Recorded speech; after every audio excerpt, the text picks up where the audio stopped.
Hey up internet, and welcome back to On the Sofa Live. If you're new, do subscribe and hit the bell icon to stay in the loop. Okay. Got a lot to get through tonight. A lot to get through. So let's dive right in, shall we?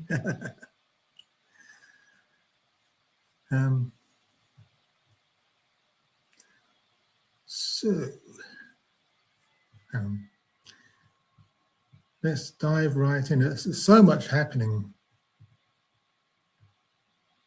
So much news. It's unbelievable.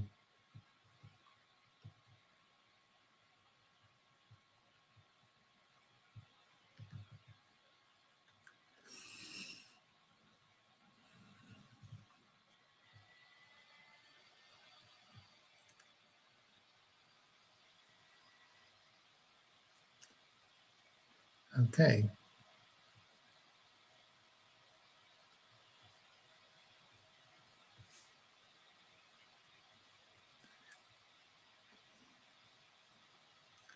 This story is from Al Jazeera. Trump unhurt after shots fired at White House Correspondents' Dinner. US President rushed from Washington, D.C. hotel after shots fired outside gala venue.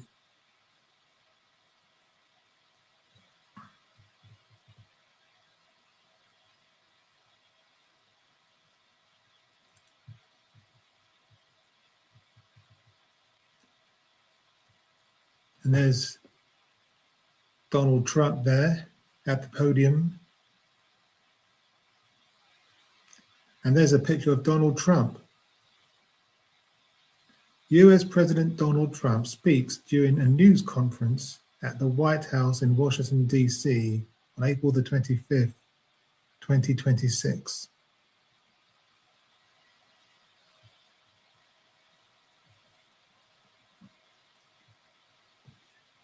United States President Donald Trump has been evacuated from the White House Correspondents' Dinner in Washington, D.C.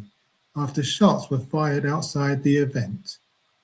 Trump was rushed off stage at the Washington Hilton Hotel on Saturday evening after gunfire broke out outside the ballroom where the annual media gala was taking place.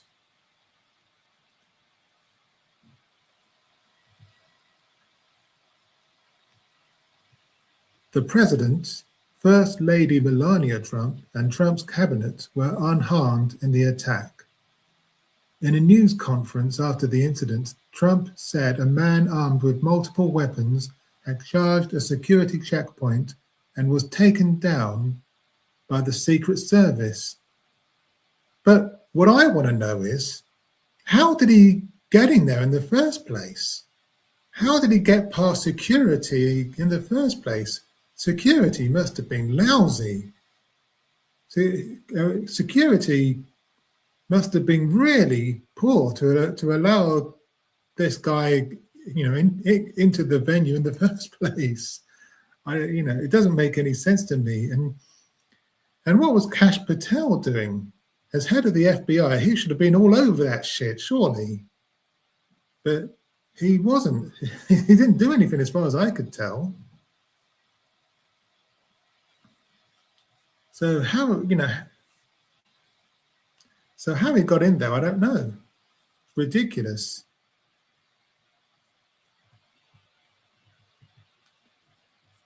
And there's a handy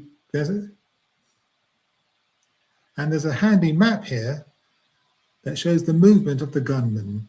A gunman opened fire on a floor above the White House Correspondents' Dinner, where US President Donald Trump was seated in the ballroom below.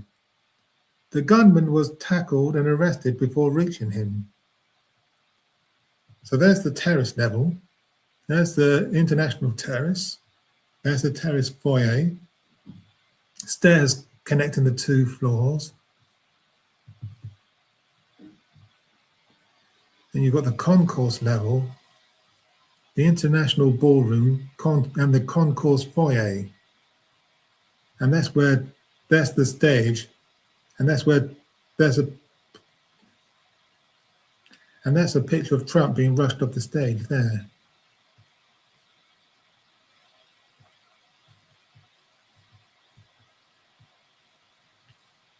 Trump described the suspect as a very sick person and a thug who had attacked the US Constitution. A Secret Service officer was shot in the attack, but he was saved by his bulletproof vest and was doing great, Trump said. As you know, this is not the first time in the past couple of years that our republic has been attacked and a would-be assassin who sought to kill, the president said. In light of this evening's events, I ask that all Americans recommit with their hearts in resolving our differences peacefully, Trump said. Asked by a reporter if he believed he was the target of the attack, Trump responded, "I guess."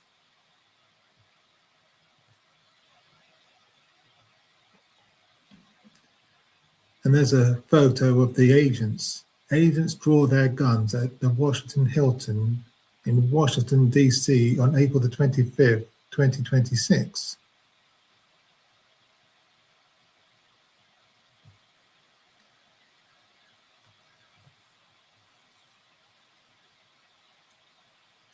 The Secret Service said the shooting had occurred at a screening area and that The Secret Service said the shooting had occurred at a screening area and that one individual was in custody.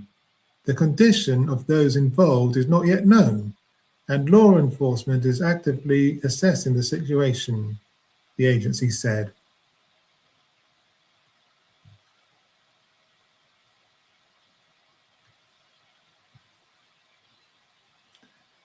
Shortly before his news conference, Trump posted images on Truth Social of the suspect face down on the ground, as well as a clip of surveillance video showing a man running past security personnel who then drew their guns and opened fire.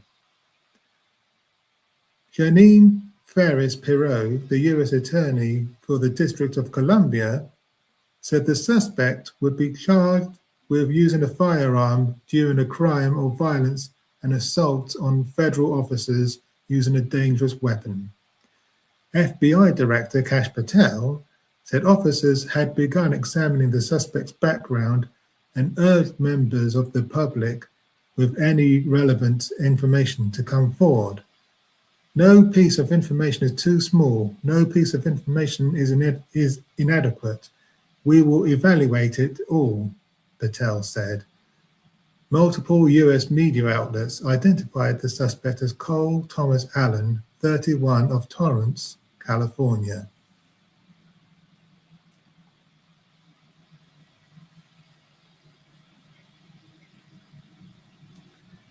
And we've got some footage here.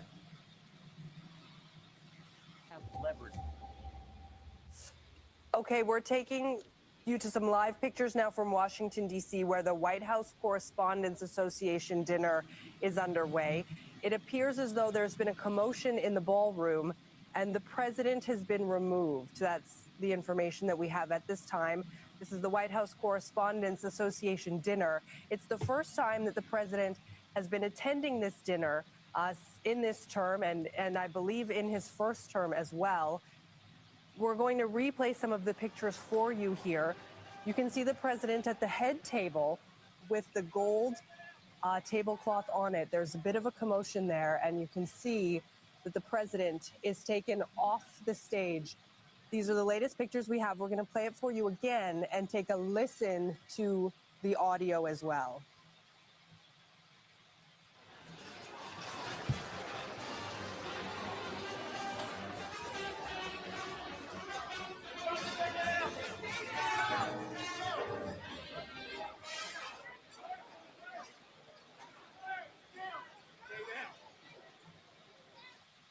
Carried on the shoulders of their colleagues.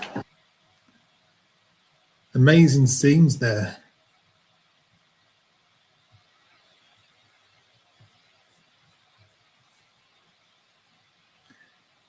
Trump, a ferocious critic of journalists who has sued multiple media outlets, had been due to speak at the annual celebration of press freedom for the first time as president. Footage from the dinner's venue showed Trump and other attendees taking cover behind their table after shots ran out and people yelled, "Get down and stay down." Trump was then rushed from the scene as heavily armed members of his security detail swarmed the table. Al Jazeera producer Chris Sheridan said he heard what he believed to be 5 gunshots outside the ballroom. "We could smell the powder. We immediately dove to the ground. It was directly behind me," Sheridan said. "I couldn't tell how many feet away, but it was definitely behind the doors to..." I'll start that again. "I couldn't tell how many feet away, but it was definitely behind the doors to the entrance to the ballroom." Sheridan said that while there was airport-level security around the ballroom itself, anyone with a ticket to the dinner could enter the hotel and descend to the lower level where the ballroom is located.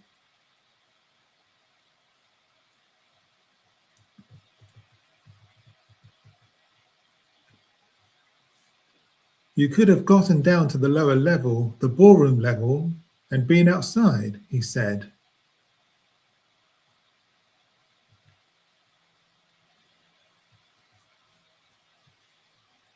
World leaders, including Indian Prime Minister Narendra Modi, Japanese Prime Minister Sanae Takahashi, and Mexican President Claudia Sheinbaum, condemned the attack and expressed their relief that Trump was unharmed. "Violence has no place in a democracy and must be unequivocally condemned," Modi said in a post on X. Trump has been targeted in multiple assassination attempts, including a near-miss shooting. Trump has been targeted in multiple assassination attempts, including a near-miss shooting during his 2024 presidential campaign. Thomas Crooks fired 8 shots at Trump during a campaign event in Butler, Pennsylvania, killing 1 bystander and wounding the then-candidate's right ear before he was shot dead by the Secret Service.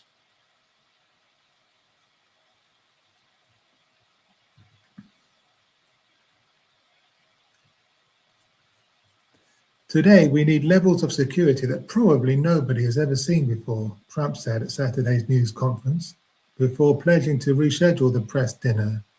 "We're not going to cancel things out because we can't do that," Trump said. "We wanted to stay tonight. I will tell you, I fought like hell to stay, but it was We wanted to stay tonight, I will tell you. I fought to..." Okay, let's try that again. "We wanted to stay tonight. I will tell you, I fought like hell to stay, but it was protocol. They said, 'Please, sir.'"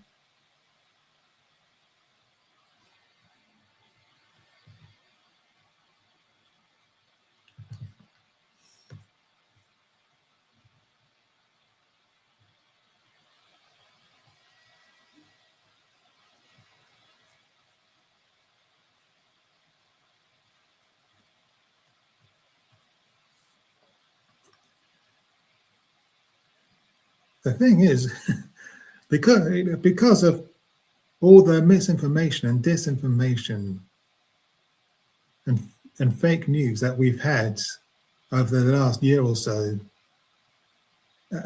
people didn't take this seriously. No, hardly anyone took this seriously. Hardly anyone took this news story seriously.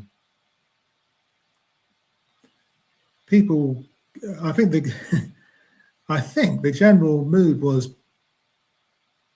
that, well, okay, that may as well happen. And the funny thing is, everyone thought it was staged.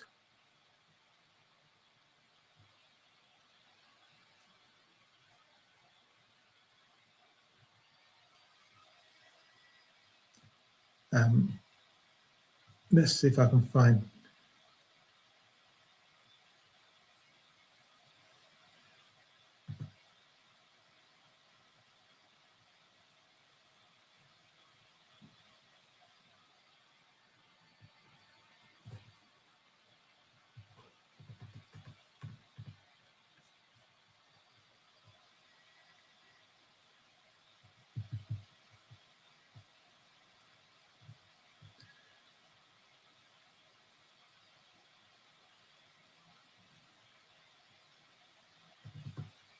Hello, I'm trying to find something on X about this.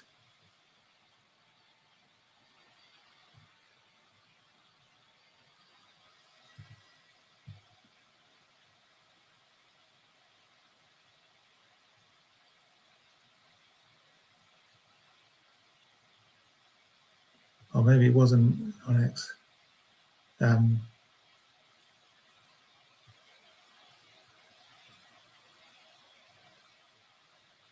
No, hang on.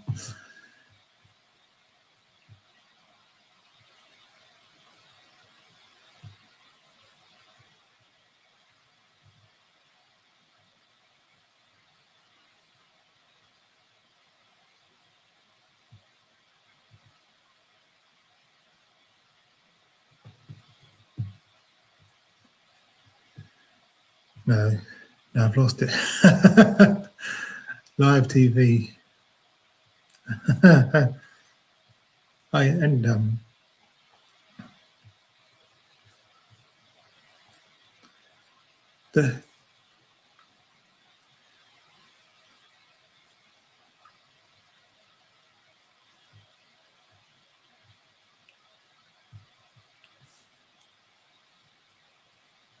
The weird thing is, so hang on.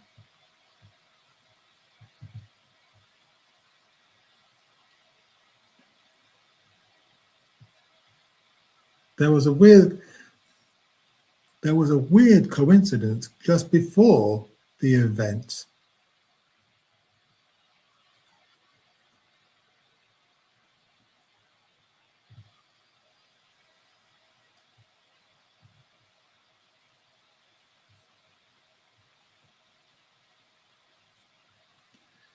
Secular Talk, Carl Kalinske said strange wording, and he was quote tweeting MAGA Voice, who posted just now, Carolyn Levitt calls on everyone to watch tonight because Donald Trump will bring the heat and there will be shots fired. Let's freaking go. He is ready to rumble. I will tell you, this speech tonight will be classic Donald J. Trump. It'll be funny. It'll be entertaining. There will be some shots fired tonight. So everyone should tune in. It's going to be really great. I'm looking forward to hearing it. I love it all. And you wrote most of it, you said. I can't take credit. In true Donald Trump fashion, the man puts his pen to the paper himself. So it's a lot of his own work. Ready to rumble, is he not? He is ready to rumble.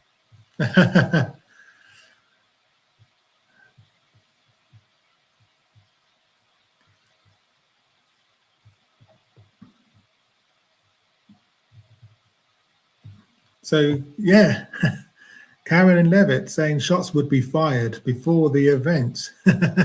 What an odd coincidence that turned out to be. And the thing is, so many people thought it was staged. So many people thought it was staged.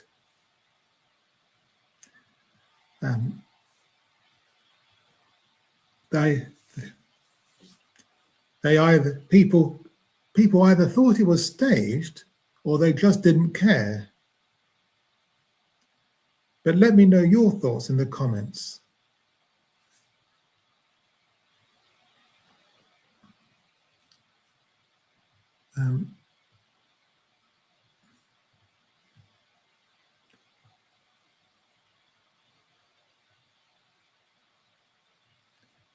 Let me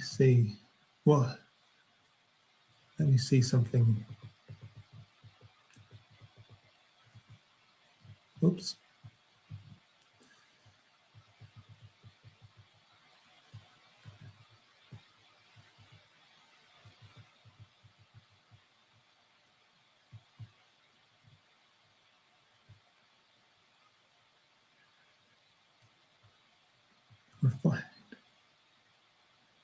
I should have prepared a bit more.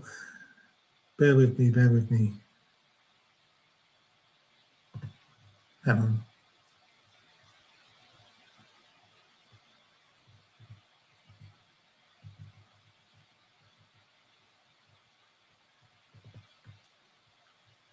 Right. Let's see this.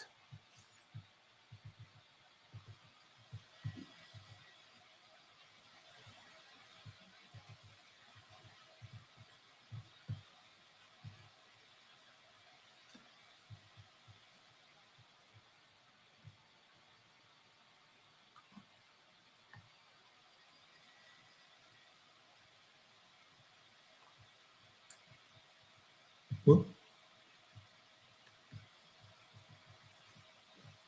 This is entertaining, isn't it? I'm sorry about this. I will. There's something I want to find. I want to see if I can find something.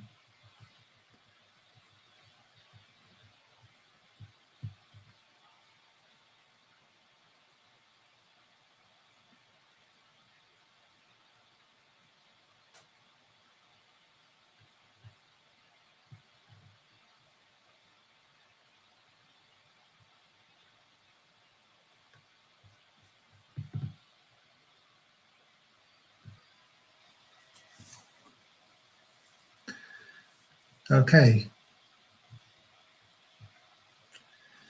The thing is, everyone thought it was staged. And there's some examples of this on Threads.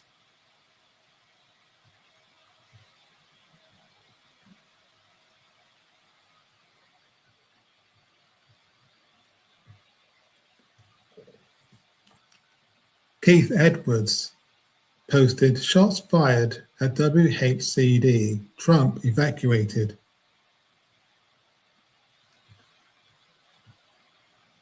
And of course, there's some footage here of the incident.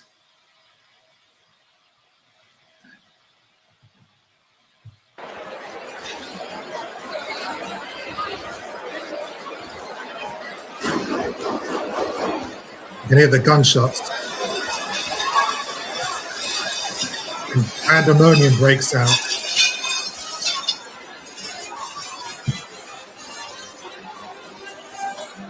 Absolute chaos.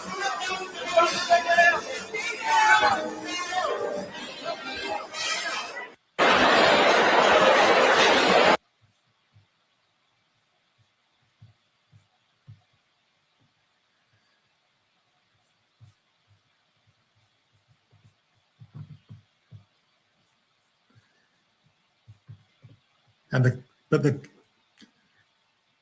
the comments are hilarious.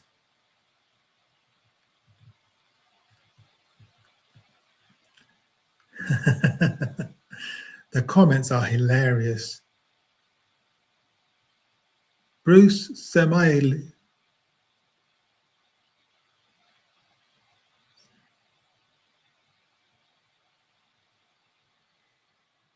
Bruce Samir Silks said, all staged. This BS is getting old. Briefer Madness posted the clip of Caroline Levitt saying that Briefer Madness posted the clip of Caroline Levitt saying that shots would be fired before the event.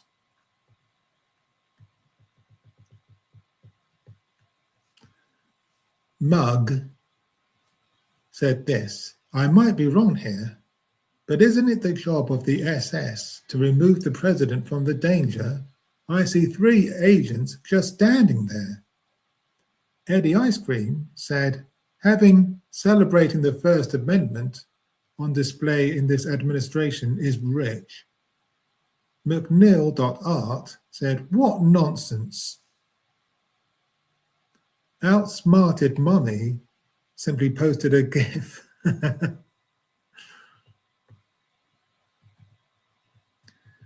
Boston SE, fake shots.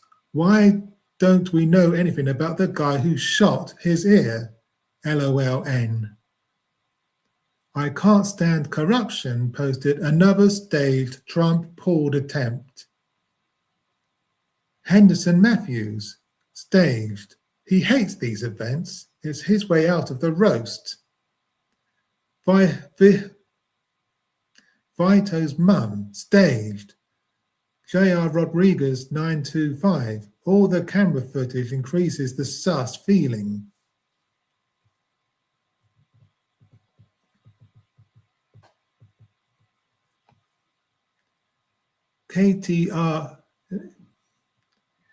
KTERR91, yeah, they're running scared. Jim Namath, polls at historic lows in front of all the WH press. I'm sure it's just a coincidence. Mark Boyd Dactyl, he probably already had. Chrissy B, so phony, it's fake. All these colonizers there.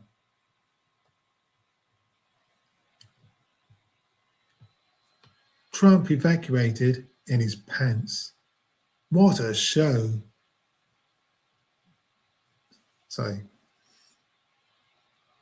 D.P. Cinder writer, Trump evacuated in his pants. Chris Hughes,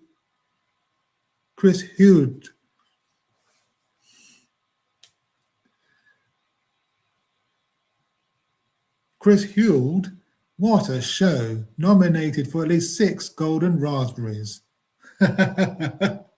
So you can see the general consensus is that people thought that this was staged. They're not buying it. They just don't believe that it's real.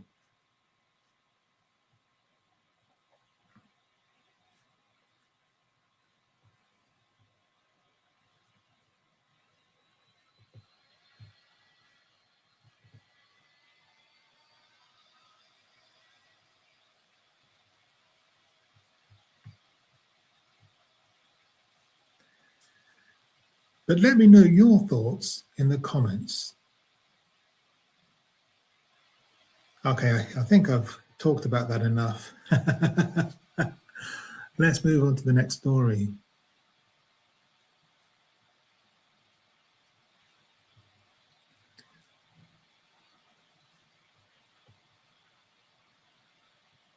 Okay. This next story is connected to the previous one.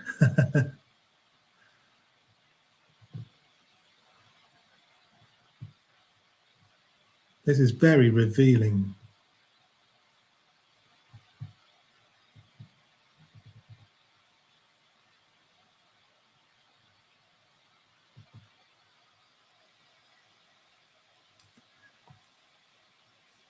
This next story is from Politico. Trump lashes out at 60 Minutes anchor for reading alleged gunman's manifesto. This is poetry in motion. This is beautiful.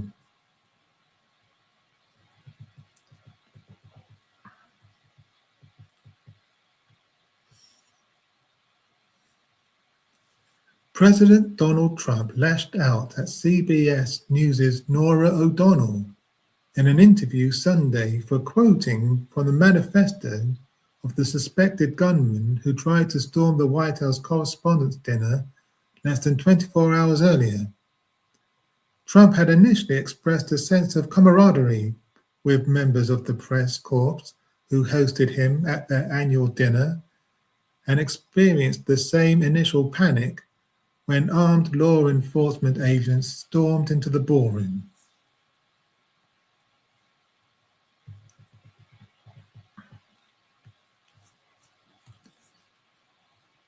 But when O'Donnell, during an interview recorded at the White House on Sunday, quoted from the accused gunman Cole Allen's apartment. Let's start that again. But when O'Donnell, during an interview recorded at the White House on Sunday, quoted from the accused gunman Cole Allen's apparent manifesto, "I am no longer willing to permit a paedophile, rapist, and traitor to coat my hands with his crimes," she read, Trump, who'd been relatively subdued in his responses, flashed a familiar anger. "I was waiting for you to read that because I knew you would, because you're horrible people, Trump said. "Yeah, he did write that. I'm not a rapist. I didn't rape anybody." The lady protests too much, methinks. And this is brilliant. This is absolutely brilliant. O'Donnell interjected, "Oh, do you think he was referring to you?" That is brilliant. That is chef's kiss. Mwah. Perfect. But the president blew past her question, declaring, "I'm not a paedophile." Brilliant. Brilliant. Yeah, because that will convince everybody, I'm sure. "I'm not a crook. I'm not a paedophile."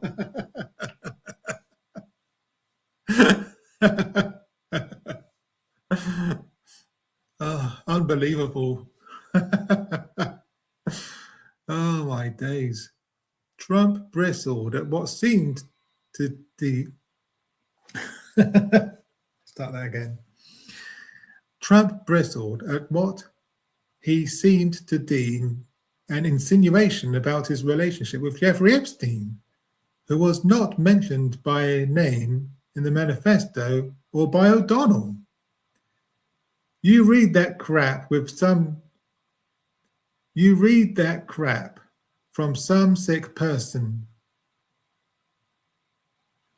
So I got my tenses mixed up.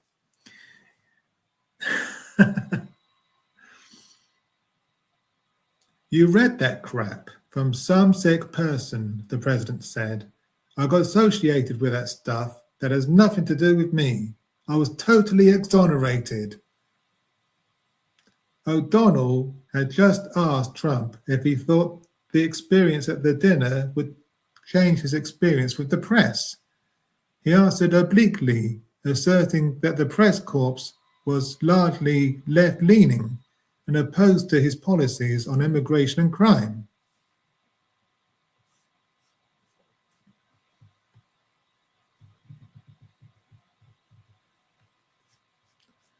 But his scathing response to her moments later offered a much clearer answer. "You should be ashamed of yourself for reading that, because I'm not any of those things," Trump said. "You shouldn't be reading that on 60 Minutes. You're a disgrace."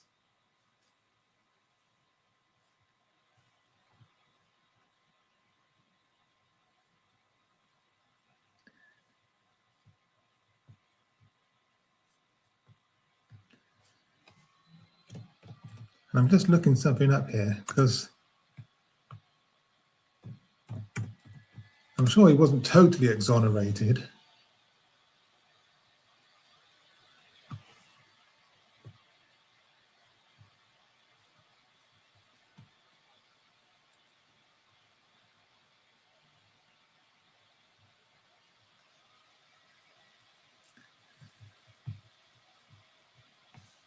But the thing is, Trump wasn't totally exonerated of rape.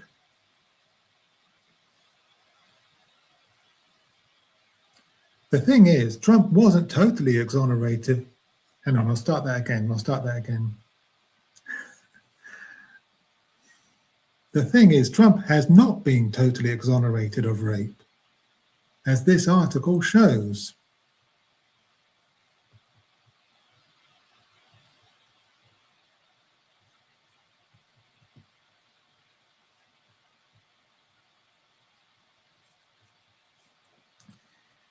E. Jean Carroll. Jury finds Trump sexually abused writer in NY department store.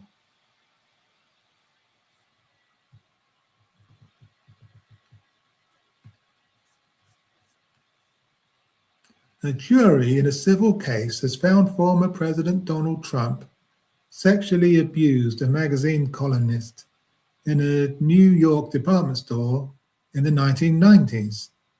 But Mr. Trump was found not liable for raping E. Jean Carroll in the dressing room of Bergdorf Goodman. The jury also found Mr. Trump liable for defamation for calling the writer's accusations a hoax and a lie. It is the first time Mr. Trump has been found legally responsible for sexual assault.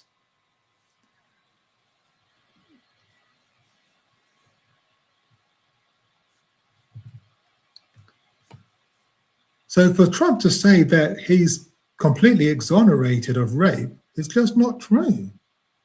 He's found he's been found legally liable for the rape of Jean E. Carroll. And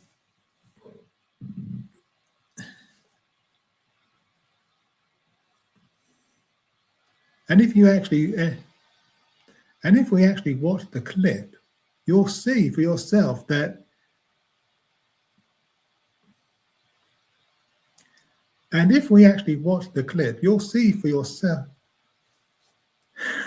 I will get it right.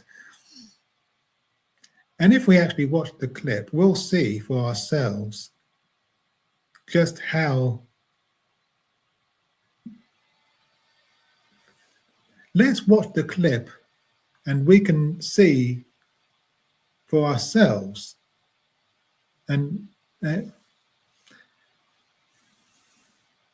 let's watch the clip of the interview and make up our own minds.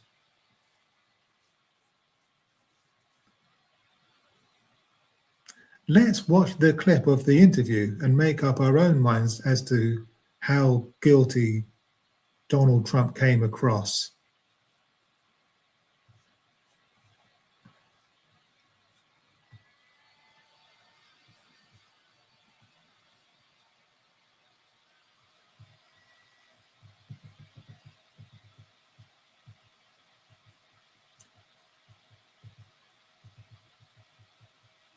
Now I've got to find it.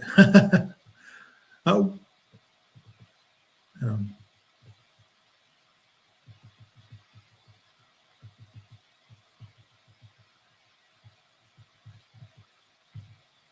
So much has happened.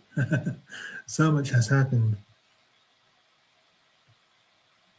Okay. This is from Danny fucking Price. Is he telling on himself? Trump gets mad on CBS after Nora. Trump gets mad on. Hang on, I'll start the whole thing again, actually. This is from Danny fucking Price. This is from Danny fucking Price on Threads. Is he telling on himself? Trump gets mad on CBS after Nora O'Donnell reads him a passage from the WHCD shooter's manifesto.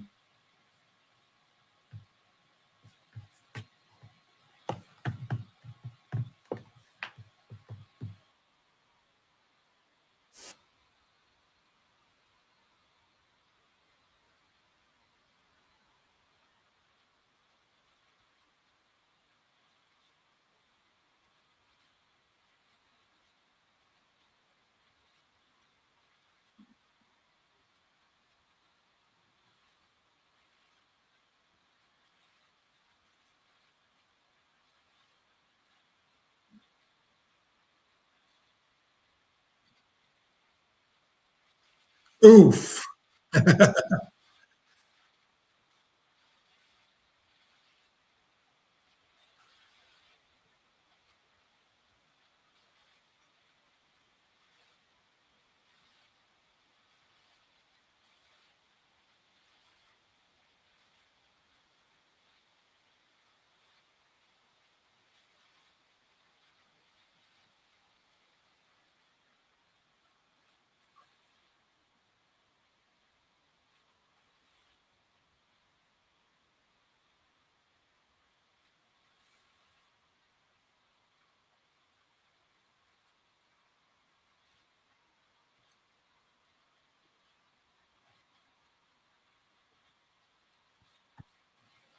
So yeah, you can see for yourself just how angry he got. The lady protests too much, methinks. Wait a minute, did I share it? Did I actually? Oh, I don't think I actually. Oh. This is really going well, isn't it?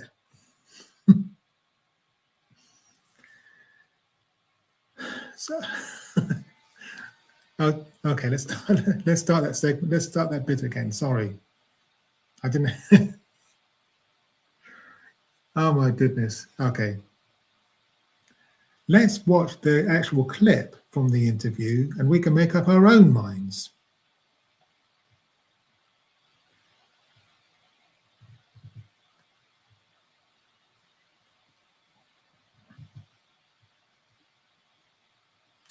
This is from Danny fucking Price.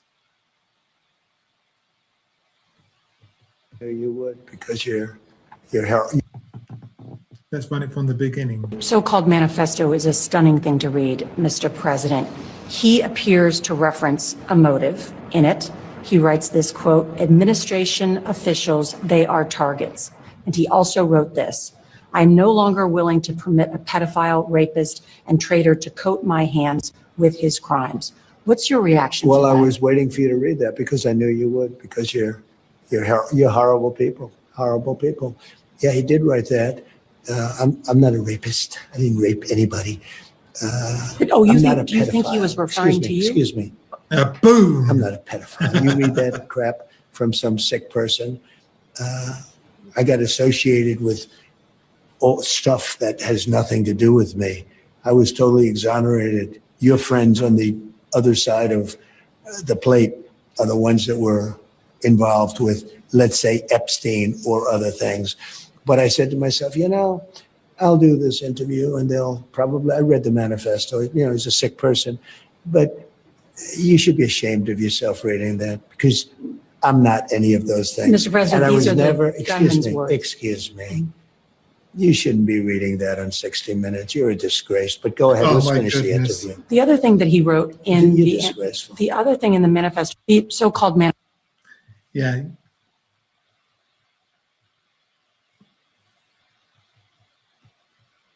You can actually see from that clip the rage in his voice and on his face. The lady does indeed protest too much, methinks. But let me know your thoughts about all of this in the comments. Okay, we got there in the end. Oh my goodness. Live streams. Oh. Greetings, greetings, sentient beings, says Purple. Hi, Purple. I'm glad to have you with us. She says, can he explain why he is mentioned more in the Epstein files than anyone else? Good question. Good question.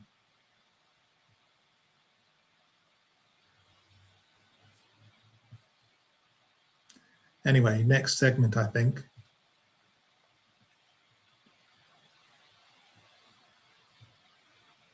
We've got a lot to get through.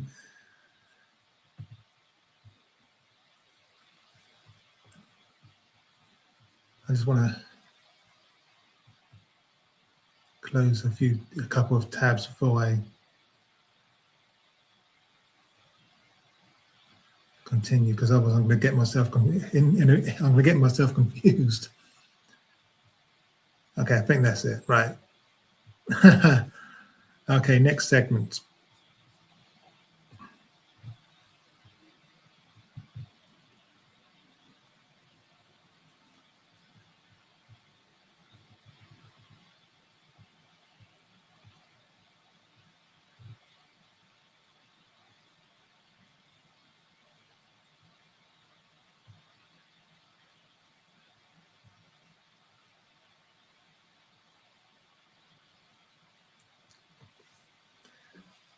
This is from The Canary by Willem Moore. Green Party's Spencer says MPs are pissed on the job.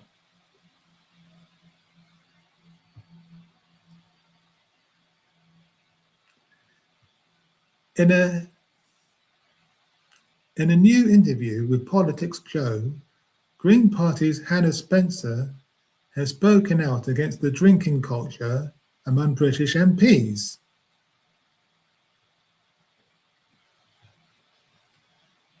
And there's the tweet from Politics Joe. You can smell the alcohol when people are between votes. Green MP Hannah Spencer tells us what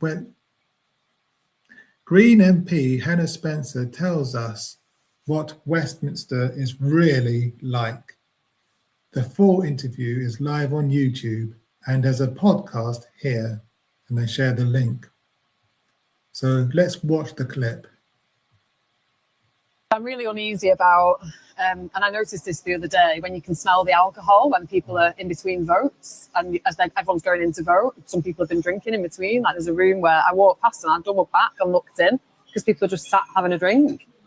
But again, that's a job. Like I can't imagine if a cleaner did that or someone working in a bank, like had a few drinks and then went back to work, like a bit, like smelling of alcohol, like that wouldn't happen. And I think there's been so many cases recently of like questionable and dangerous behaviour from, allegedly from MPs, but staff, like because this culture of a really unprofessional and worrying setting where people can just drink alcohol and then while they're in work, it's like life doesn't work like that. And when I say that, that is what I find very out of touch about that place. It's things like that I mean, because I just think the vast majority of us that have come from backgrounds of like normal jobs, like that's not how the world works. So why does it work in somewhere where arguably the most important decisions get made?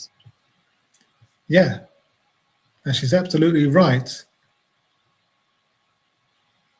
She's absolutely right, of course. You wouldn't be able to get away with turning up to work after lunch, absolutely hammered and reeking of booze. No way would you be able to get away with that in any other job. If you were a nurse or a teacher or a fireman or working in an office somewhere,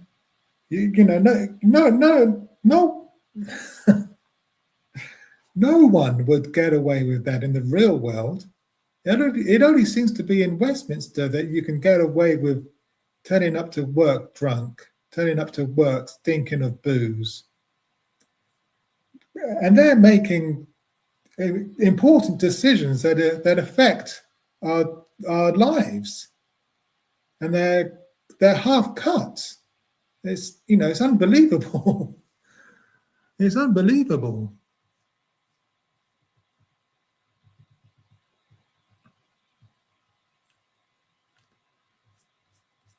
As Spencer notes, the way things are in Westminster is not how the world works. Green Party versus Booze Britain. Hannah Spencer is the Green Party MP who won the Gorton and Denton by-election. As we reported at the time, Spencer didn't just win, she massively exceeded the most favourable predictions. Gordon. And there's a tweet by Britain Elects. Gorton and Denton by-election results. Green, 40.7%. Reform, 28.7%. Labour, 25.4%. Conservative, 1.9%. Lib Dem, 1.8%. Green gain from Labour.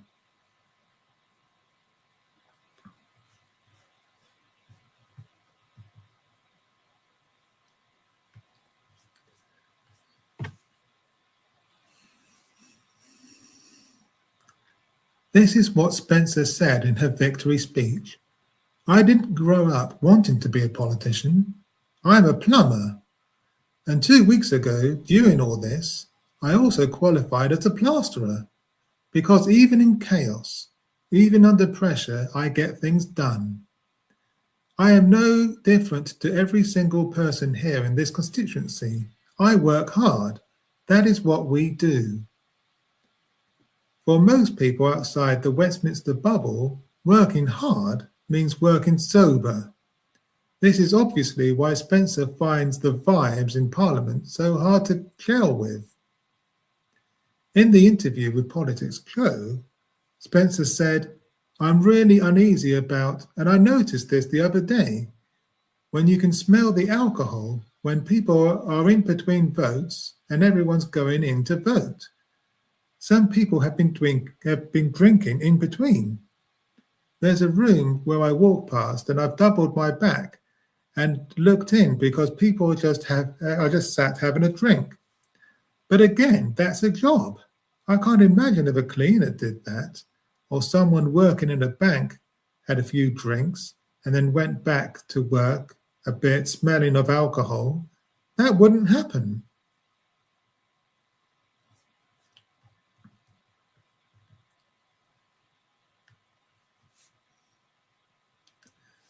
Funnily enough, I'm well placed to comment on this. Many years ago, I worked as a cleaner at the Stretford Job Centre. One day, a lady who I worked with turned up shit-faced. Several of the job centre staff noticed and told our boss to send her home. So basically, exactly what you'd expect to happen happened. While I've never been a banker, I have worked in multiple offices, including a stint at a defence contractor when I was much younger and didn't know any better. While people weren't just walking around pissed, it was definitely the case that you could have a boozy lunch every so often without turning any heads, with all of it charged to your American Express card, no questions asked. So yeah, Spencer is half right. It's definitely the case that most jobs are sober by demand, but the closer you get to the heart of capital, the more leeway you get to disobey the rules. And I can relate to that because about 30 years ago now, God, I'm getting old, but I worked for Kent County Council. I worked for the IT department, and quite often we'd all get together and have a boozy lunch at the pub, and sometimes we'd come back half cut. There was a culture of drinking alcohol and having a liquid lunch, even at that level of local government. In the IT department, there was that culture. So I think he's right. The closer you get to the heart of capital, the more leeway you get to disobey the rules.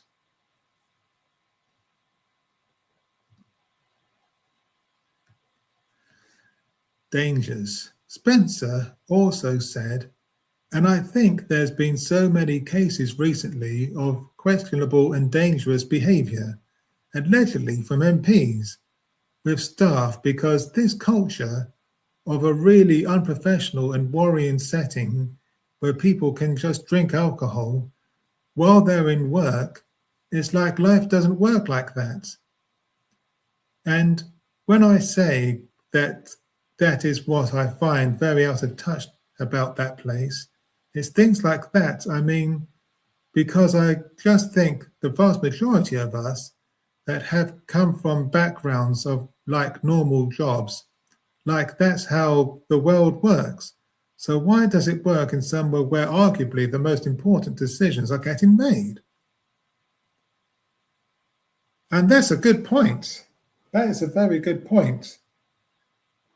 Arguably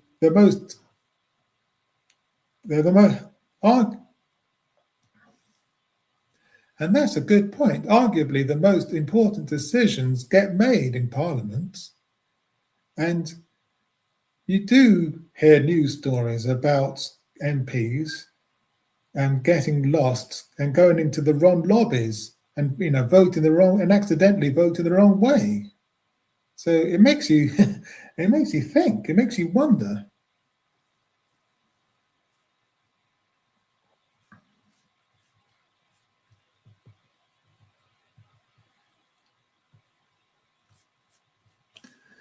Labour list spokesperson Stella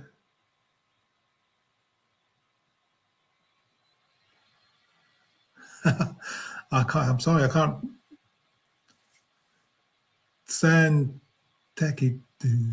Tekidu. I'll start again. Labour list spokesperson Stella Tanstatico Santekidu. Labour list spokesperson Stella Santekido took office. I will get this right. Labour list spokesperson Stella Labour list spokesperson Stella Santekido.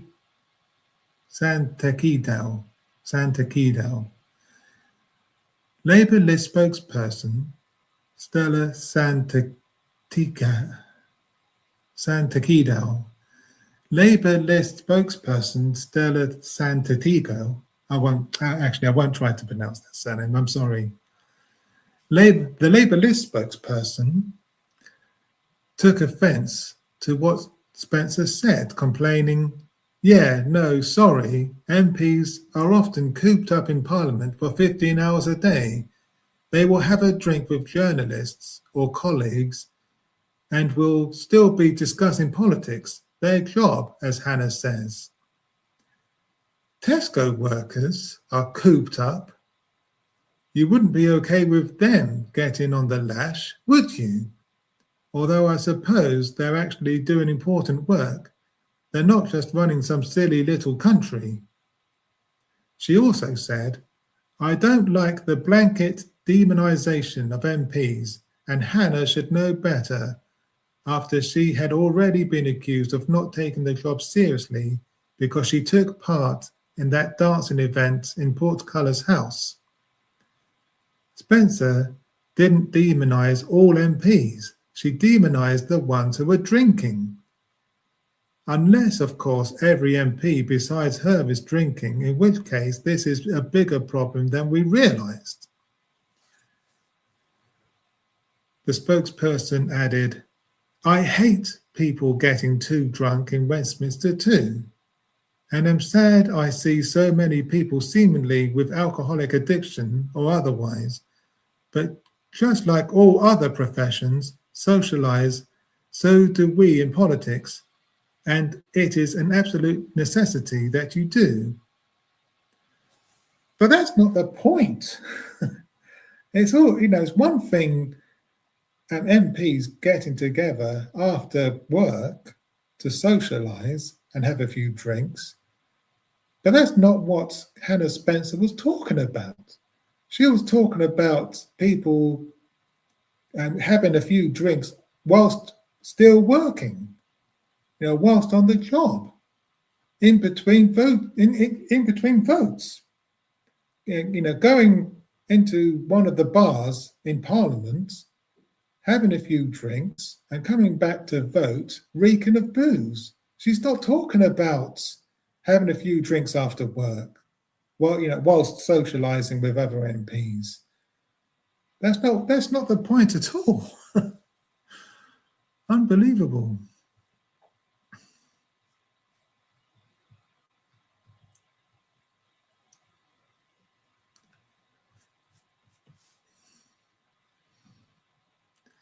People are responsible for their own actions, of course, but they're less in control of themselves once they start drinking, i.e., having a bar at work is a recipe for trouble.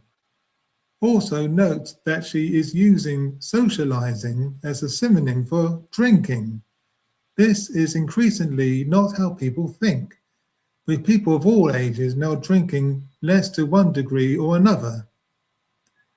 She also said, "Politics is based on human relationships, not on some machine button being pushed. What should MPs do She additionally said, politics is based on human relationships, not on some machine button being pressed. What should MPs do? Take journalists to sit and chat for hours in an empty room? The thought of chatting with colleagues drives If the thought of chatting with colleagues drives you to drink, you might actually have a problem. Saying that we do appreciate some of the colleagues, in this instance, maybe Jess Phillips or Jacob Rees-Mogg,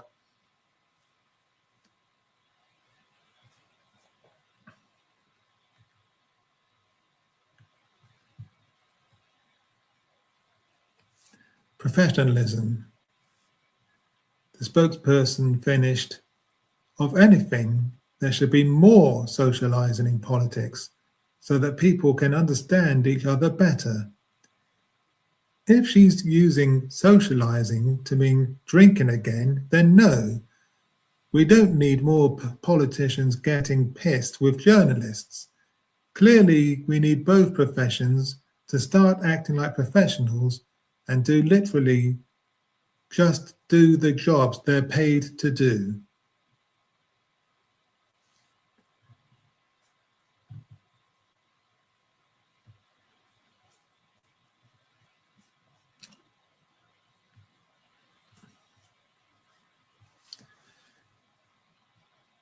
And this spokesperson for Labour Together wasn't the only person who had something to say.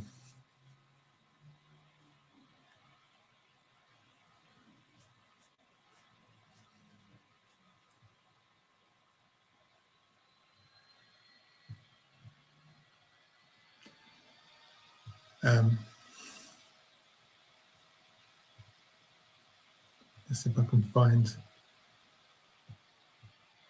Nigel Farage had something to say about it as well.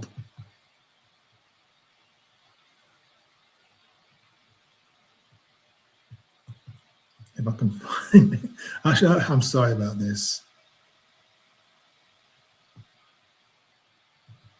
Well,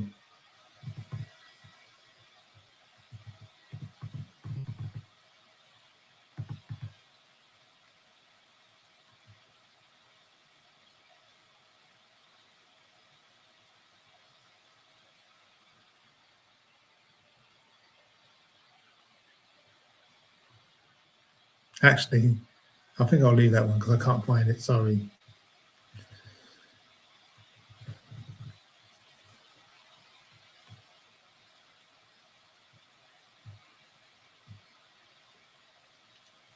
Oh, hang on.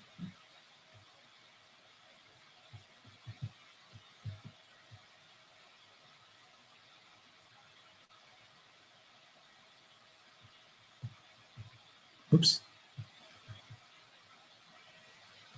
Hang on. Yeah. Okay. Nigel Farage also. Oh, hang on.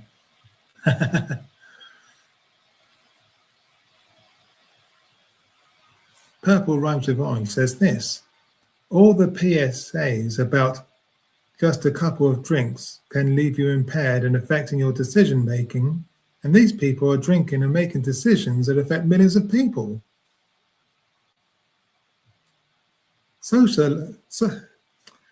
Socializing takes place after hours, not when you're on the clock. Yeah, exactly.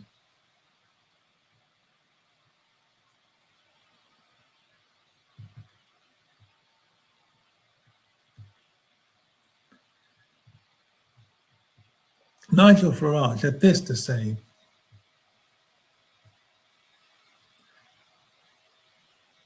Nigel Farage had this to say. The Greens are happy to legalize heroin and crack, but now we learn they think an afternoon pint is a step too far. Make it make sense. And of course, he got owned into next week. Damien Wiley said this, if you'd stop running away from Polanski and debating, I'm sure he could make it crystal clear even to you.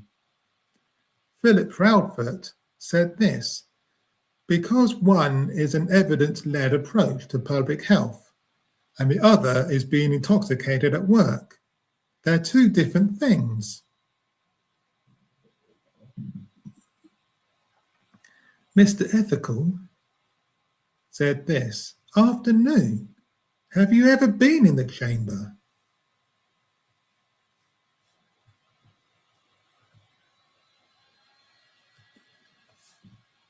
Harry Eccles said legislation explained, and he shared an article about the Green Party's drug legislation.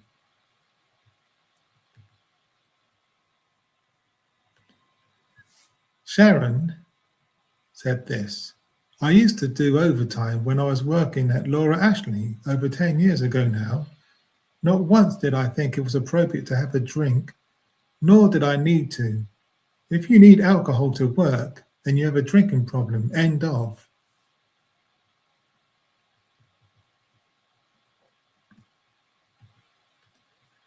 Jane Wood said this: no one should be drinking at work, full stop.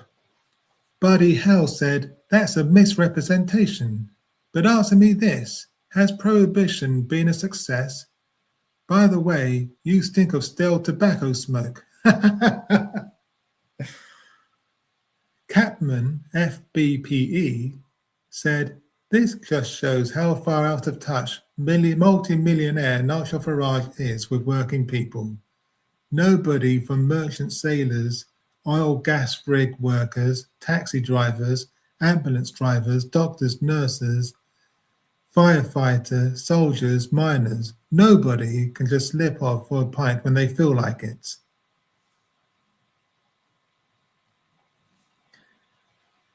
They also posted, Hannah Spencer was on about voting in Parliament, so it has nothing to do with you because you never do. But this has everything to do with you. And they're quote tweeting themselves saying, I have been in ships for months when no alcohol is allowed. It's the same on oil gas rigs in the North Sea. If MPs cannot manage a day without a drink, they need to seek help.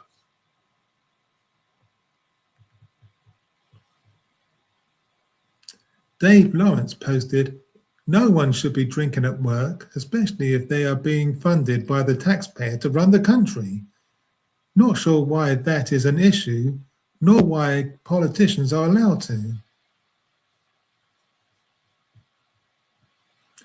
Meanwhile, decriminalisation, also backed by a number of police chiefs, is not legislation. Maybe you need to focus on the job, not the bar bill, and so on and so forth.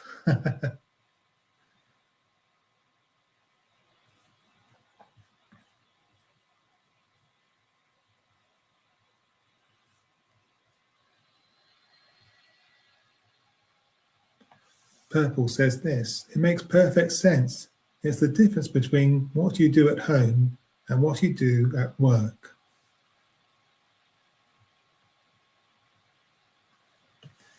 Nip off for a pint has to be the most quintessentially British sentence ever spoken. Yes, exactly.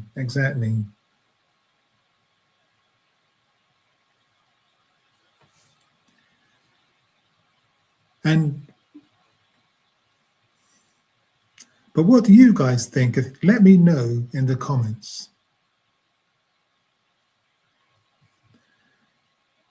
Okay. Gosh, 1 hour and 10 minutes. And I think I've already covered 3 stories. Oh, goodness me. We've got a long way to go, guys. We've got a long way to go. But let's press on.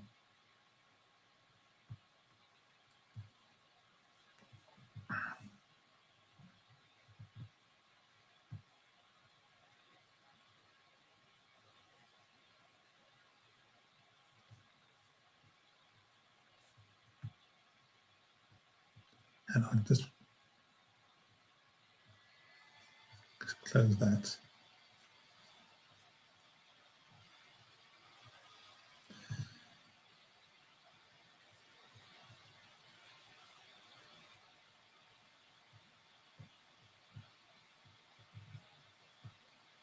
Okay. This is brilliant.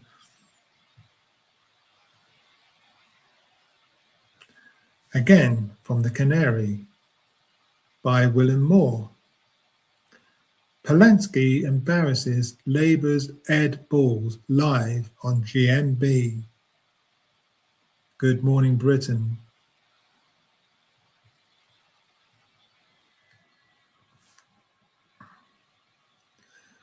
On Monday, the 27th of April, the former Labour Shadow Chancellor Ed Balls interviewed Green Party leader Zach Polanski.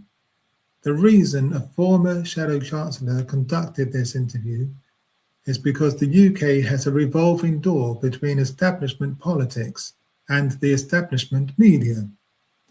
As Polanski is one of few politicians who will point this out, the appearance ended up being pretty embarrassing for Balls. And this is a tweet from Saul Staniforth. So, GMB spent their entire interview with Zach Polanski asking him about policies that aren't Green Party policy and aren't in the manifesto for May's elections, along with a story from The Scum, that's the Sun newspaper he's referring to, about Zach before he was a politician. Zach, this is why people hate the media. Your audience will notice that I'm talking about taxing multimillionaires and billionaires, taking wealth away from powerful people and putting it back in our communities. And GMB 10 days before a local election, rather than asking me about our policies around food banks or spending money on our public services. I think you're really struggling here. 10 days till a local election. And today I'm announcing that I want to bring buses into public control and make sure that we're reducing bus fares in cities and in rural communities. I also want to talk about what's happening in Manchester, in Newcastle, in London, in Wales and the Senedd, where Greens are picking up incredible momentum. It's interesting you don't want to ask me about any of these things. You want to just do shock jock tactics. And by the way, this is why people hate the media. Your audience will notice. So a bit of context there.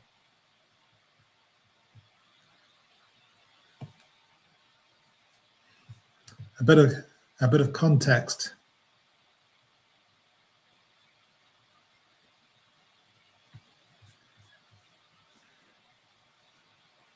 Balls up thanks to Polanski. As Saul Staniforth noted, Ed Balls was particularly hung up on policies which aren't Green Party policies. In one clip, a smirking Balls said, "It looks like you're doing a bit of a Nigel Farage here, Mr. Polanski. Last year, Reform did very well in the Runcorn-Helsby by-election and then started ditching their tax policies. You did very well in the Gorton and Denton by-election a couple of months ago, and now you are telling us you're going to be ditching some of your long-standing Green policies." Polanski responded, "We're not actually ditching any policies. The story isn't true." If it's not true, how does he explain Ball's self-assured smirk? Polanski continued, "Our members vote on our policies, and then we decide the manifesto that we put towards the public."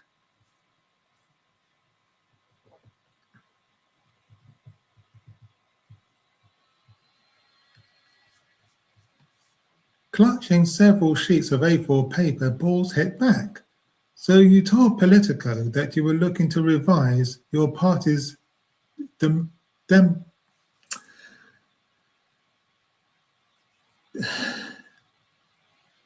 Clutching several sheets of A4 paper, Balls hit back. "So you told Politico that you were looking to revise your party's democratize your party's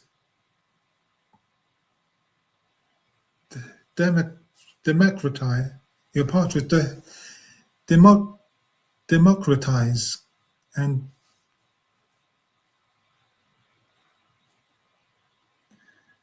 Clutching several sheets of A4 paper, Balls hit back. "So you told Politico that you were looking to revise your party's democratic..." I'm having a hard time tonight. Bear with me. Clutching several sheets of A4 paper, Balls hit back.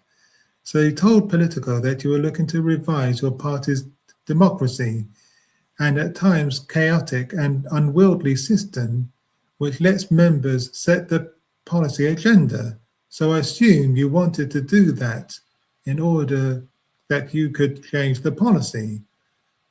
Polanski explained, "No, I don't want to change the policies. I want a more democratic system because Green Party members decide Green Party policy. And at that moment, we have 226,000 members and it's growing. And so we need to look at more agile systems." Balls later said, "A Green Party official says right now, it's like we've got a list of policies for the Daily Mail to ring us up about." Balls was smirking again because he's a Labour guy. He probably doesn't understand that a left-wing politician is able to hold positions which are at odds with the right-wing gutter press. The Green Party leader responded, "I don't care what the Daily Mail rings up about. I want to challenge more millionaires and billionaires in this country, so of course the Daily Mail won't like that."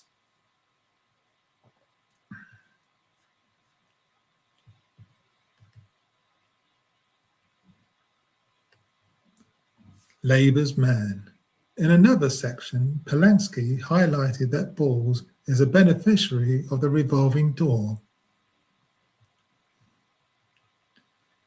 And this tweet is again from Saul Staniforth, who said, "Well done to Zach Polanski for calling out the fact that he was being interviewed by a former Labour minister and husband of the current Foreign Secretary. Since the start of this year, GMB is produced by ITV News. How can they think this is tenable? Oh, and Ed took it in good grace, not." Do you know what I'm enjoying? That the fact that a Labour politician who's married to a senior Labour minister is allowed to ask questions of a leader of a Green Party. This is not our manifesto, and what you're doing. Are you accusing me? Are you accusing me of being? See it for this. Are you accusing me of being a Labour politician? I'm accusing it. Well, it's not even an accusation. You know, we are planning to replace the Labour Party and take the fight to reform. But what you're asking me right now, and no question. You said I was a Labour politician. Did you mean that? Did you mean that or not? Well, you might have been a Labour minister fairly recently. I was a Labour cabinet minister 10, 20 years. So yeah. Look, unfortunately, Mr. Polanski, I lost my seat in 2015, and I've not been a Labour politician for 10 years. Luckily, you're a Green politician. You are the party leader. Hang on a sec, Mr. Polanski. You accused me of being a Labour cabinet minister 16 years ago. Oh my gosh. Do you know what I'm? Oh my gosh. That is incredible. He is coping and seething so hard. Unbelievable, really unbelievable.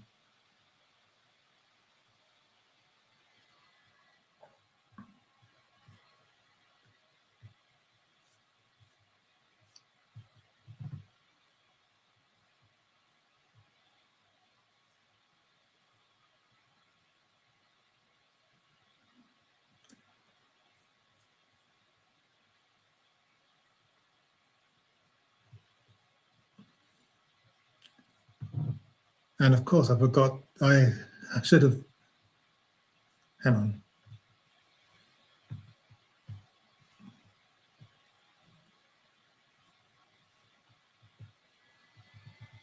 The article goes on. The article goes on. Polanski said, "Do you know what I'm enjoying? The fact that a Labour politician who's married to a senior Labour minister is allowed to ask questions of a leader of the Green Party.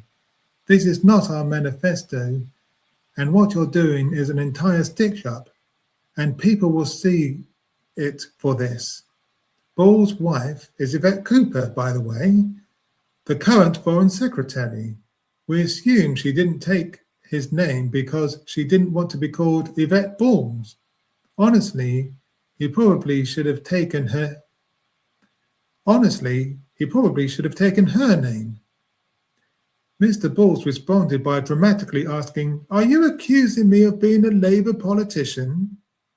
He also said, "Yeah, look, unfortunately, Mr. Polanski, I lost my seat in 2015, and I've not been a Labour politician for 10 years. Balls clearly thought this was very clever, but it won't wash with anyone who has more than 2 brain cells.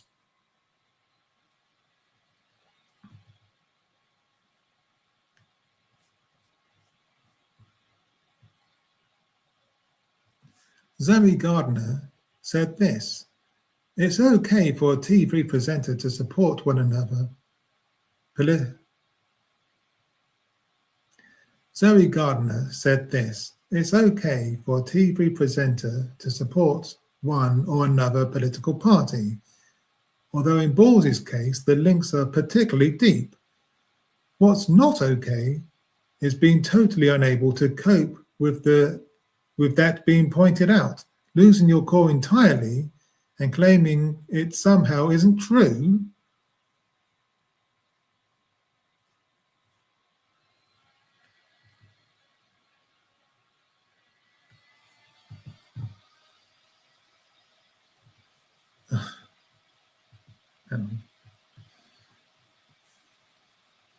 People do hate the media. Balls was once a Labour politician who sat as an MP. Now he's a Labour politician who sits as a daytime TV host. In both situations, he used his position to pursue political aims. That's literally what he was doing in this interview with Polanski. This everyday dishonesty is why people hate politicians and media figures, and as someone who's functionally both, Balls deserves a double dollop of your disrespect, as Polanski showed.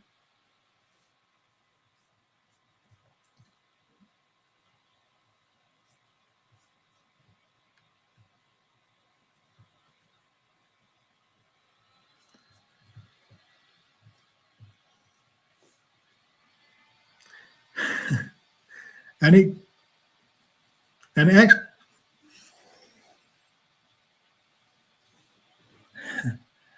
actually gets funnier because there's actually been an amusing development.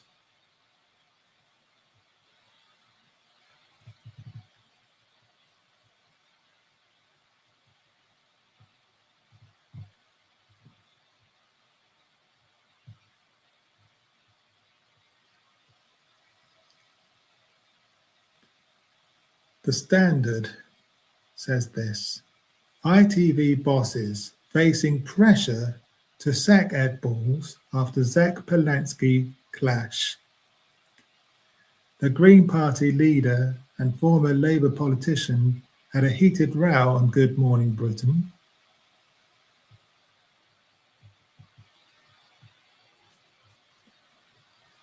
And there's a clip here of Ed Balls literally interviewing his own wife.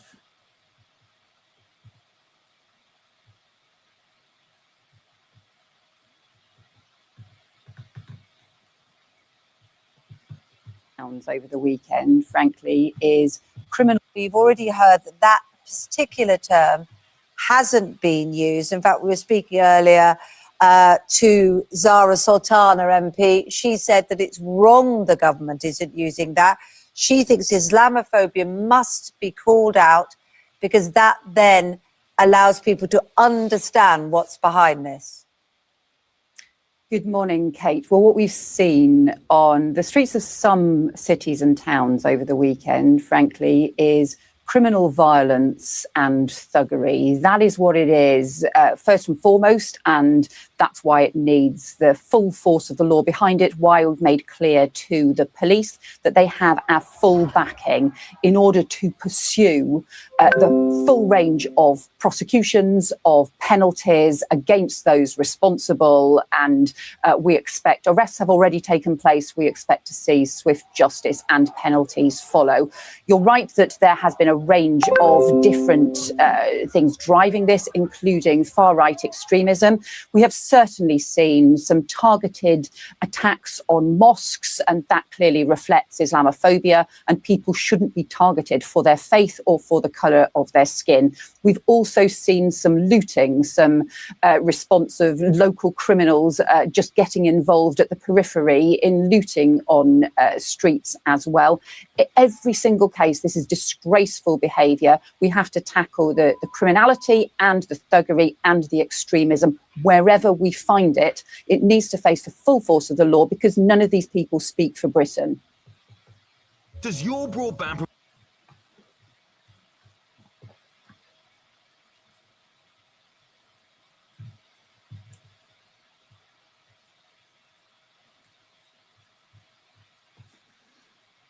ITV bosses are reportedly facing mounting pressure to sack Ed Balls from Good Morning Britain, following his recent on-air clash with a guest.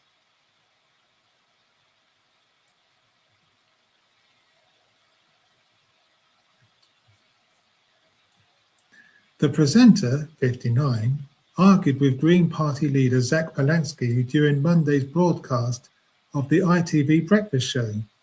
Polanski, 43, complained about being interviewed by Balls, who is a former Labour Shadow Chancellor and is married to the Foreign Secretary Yvette Cooper.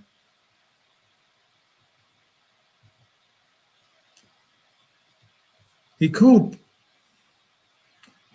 Balls a Labour politician and accused him of bias, something the host took issue with in an exchange that became increasingly volatile. Polanski later reshared a post that claimed Balls came across like a classroom bully during the interview. That's a photo of Ed Balls there.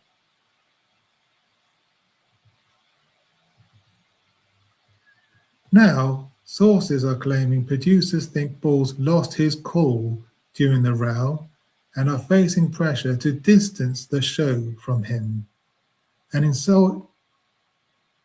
insider told The Sun it's an easy win for politicians on the show to give the impression Ed is being biased towards them because of who he's married to. Ed knows this, but lost his cool yesterday. There have been whispers behind the scenes about how it makes the programme look, but that's been going on since he interviewed his own wife.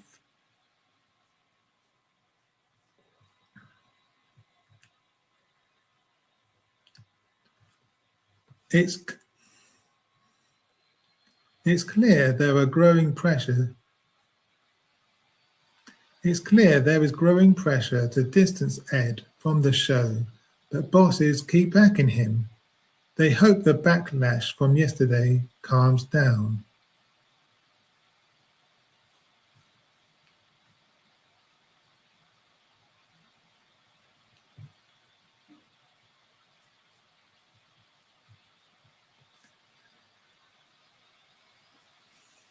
So it seems that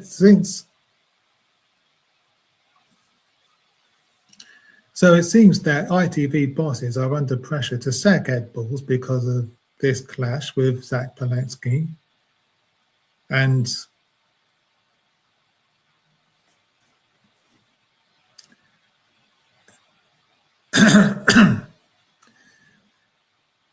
it seems that ITV bosses are under pressure to sack.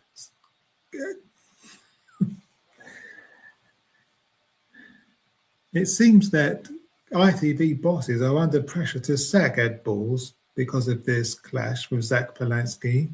But let's see what happens. Watch this space.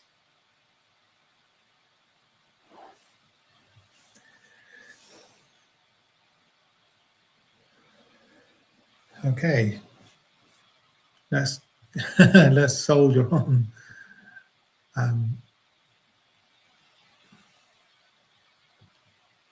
Let's move on to the next segment.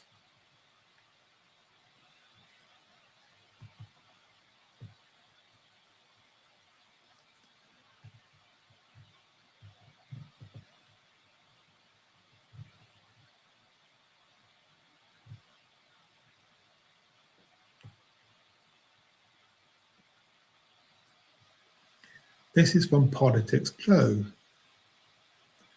Zia Youssef sends threatening carpet bombing message to Labour MPs ahead of Starmer vote.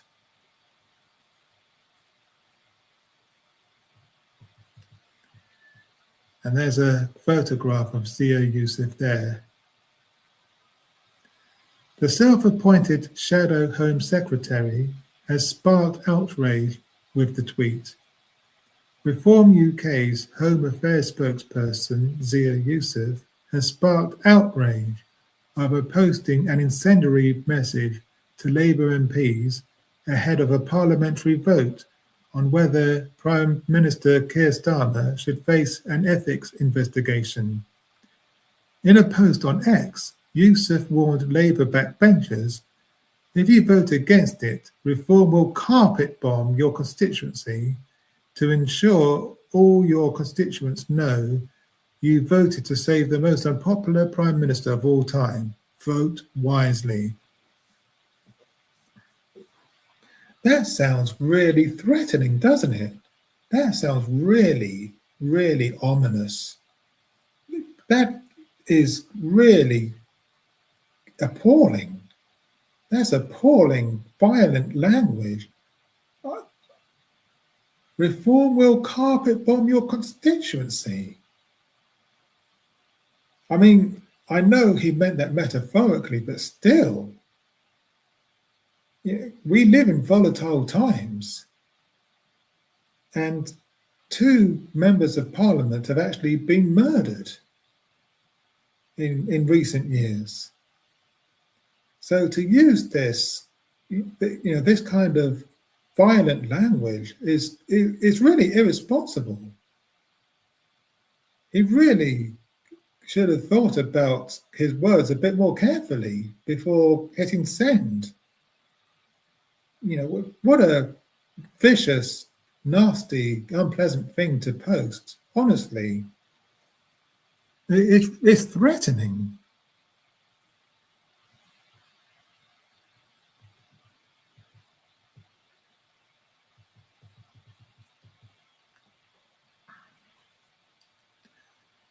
The language invoking military-style destruction has drawn criticism for escalating already heated political rhetoric and raising concerns about intimidation in democratic debate. The vote follows mounting pressure on Starmer over the widening ethics controversy linked to his leadership, with opposition parties seeking formal scrutiny into his conduct. The BBC reports the motion has become a major flashpoint, exposing fractures within Labour as MPs weigh loyalty against growing public dissatisfaction. And this is Zia Youssef's tweet on X. Friendly note to Labour MPs ahead of the vote tomorrow to decide if Starmer should face an ethics probe. If you vote against it, Reform will carpet bomb your constituency to ensure all your constituents know you voted to save the most unpopular Prime Minister of all time. Vote wisely.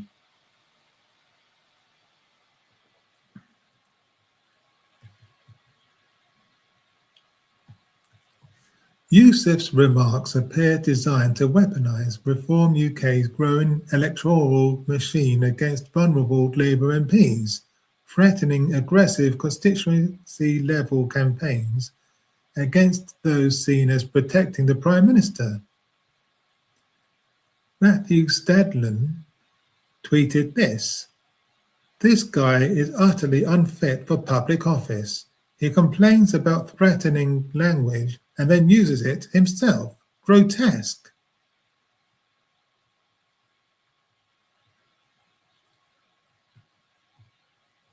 Oops, didn't mean to do that.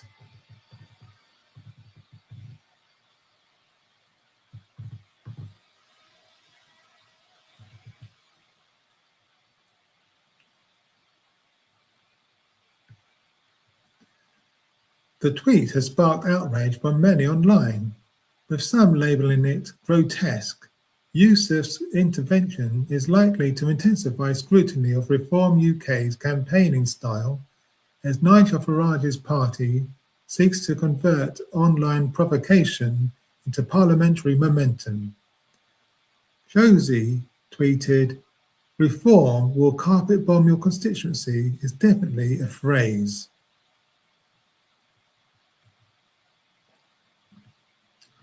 Narinder Kaur tweeted, "Carpet bomb is a grotesque phrase to use in politics. Language of obliteration to threaten MPs. You sound unhinged."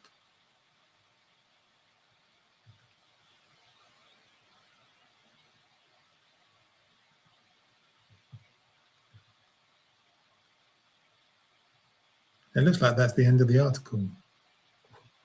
Yeah, it's just adverts.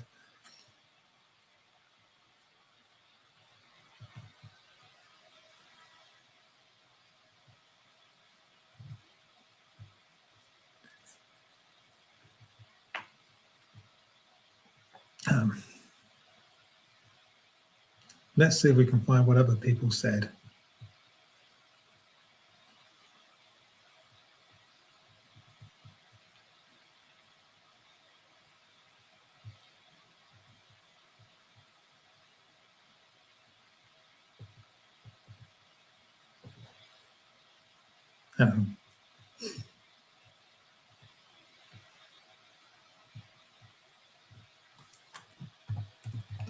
Let's do a search here real quick. Zero Yusuf, here we go.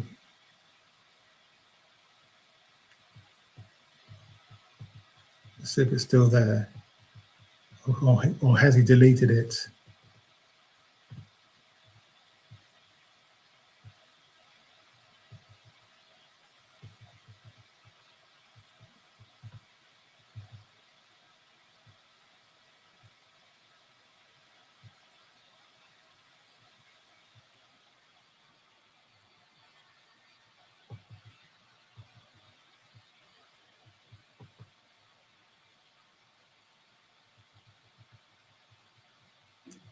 Well,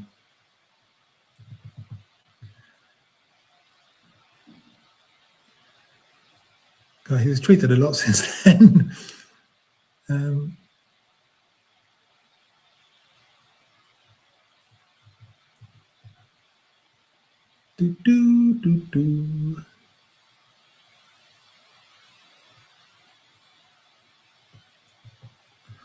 Let's see.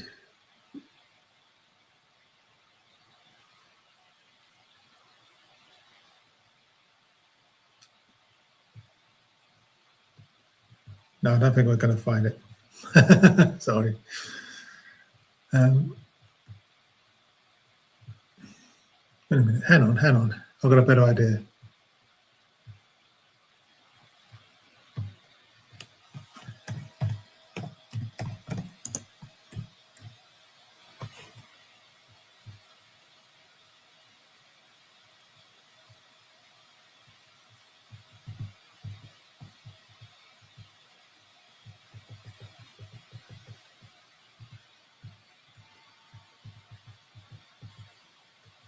Here we go.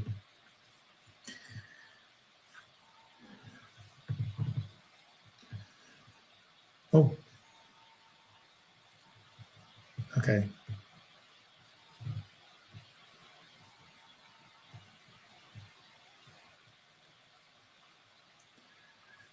So let's see what other people had to say about this tweet from Zia Yusuf.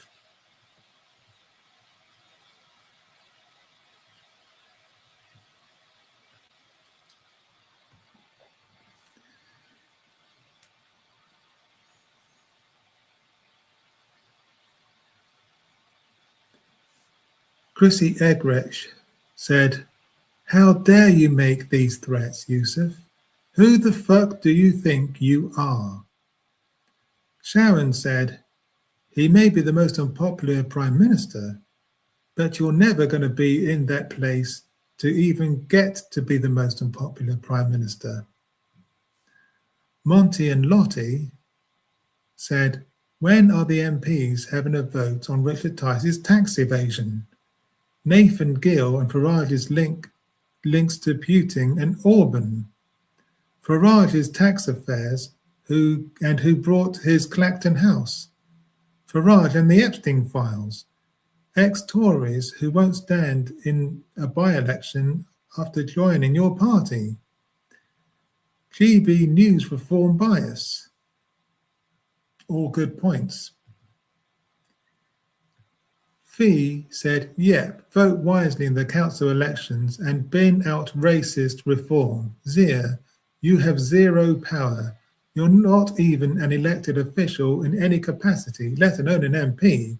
We're all laughing at you, mate. Annette JB Go Wild said, Annette JB Go Wild tweeted, doesn't sound very democratic or friendly to me. In fact, sounds like a threat. Yeah, exactly.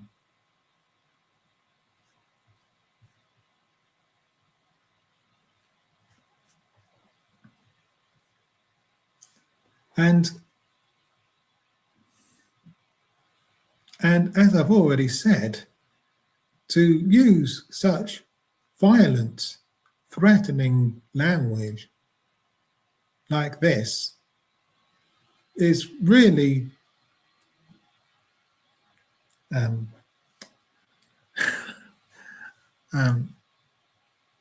I can get the words out. And in my opinion, for Zia Yusuf to use such threatening and violent language is really irresponsible, especially in these volatile times. He should apologize for this. He really should. He should apologize for using such incendiary language. But I don't think he's going to, let's face it. But let me know what you guys think in the comments.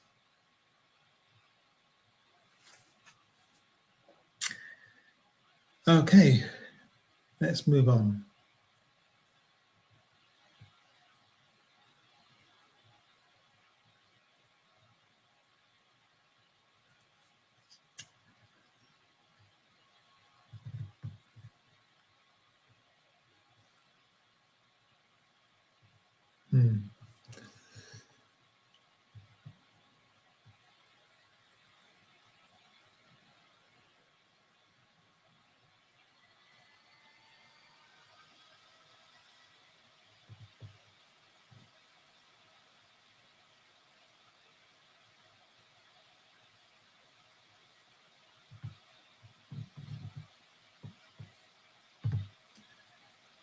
This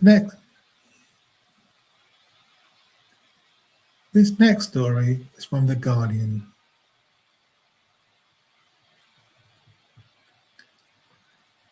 Nigel Farage referred to Standards watchdog over undisclosed £5 million gift.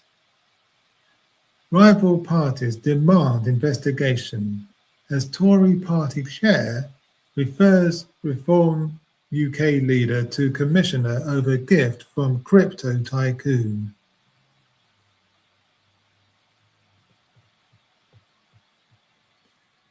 Nigel Farage is being referred to Parliament Standards watchdog after The Guardian revealed he received an undeclared £5 million gift from a party donor.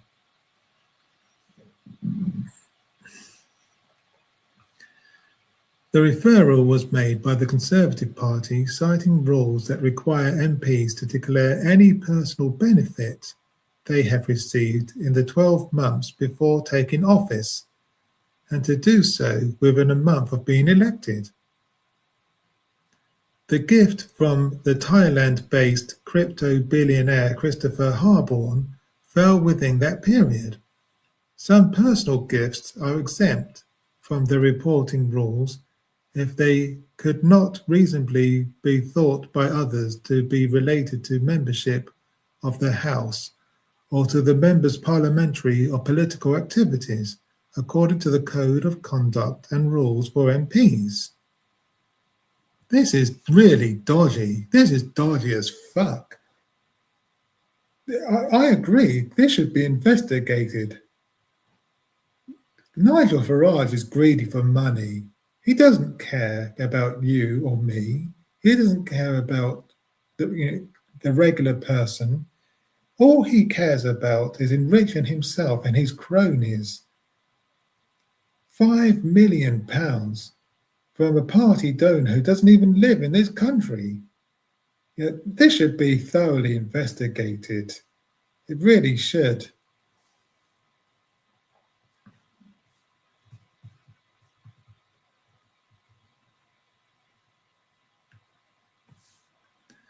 The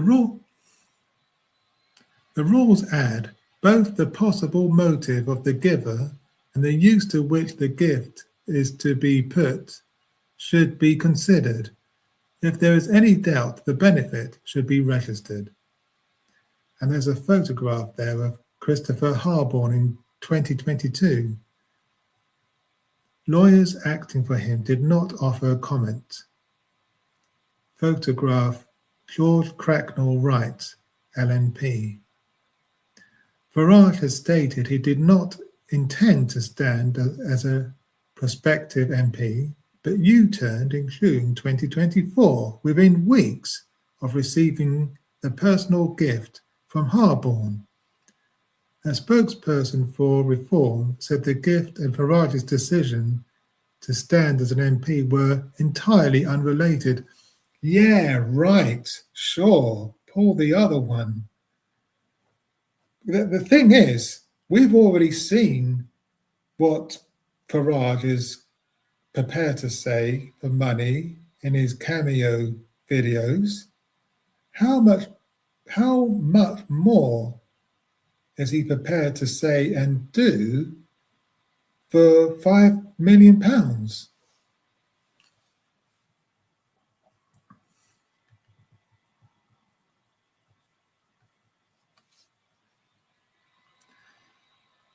The Reform UK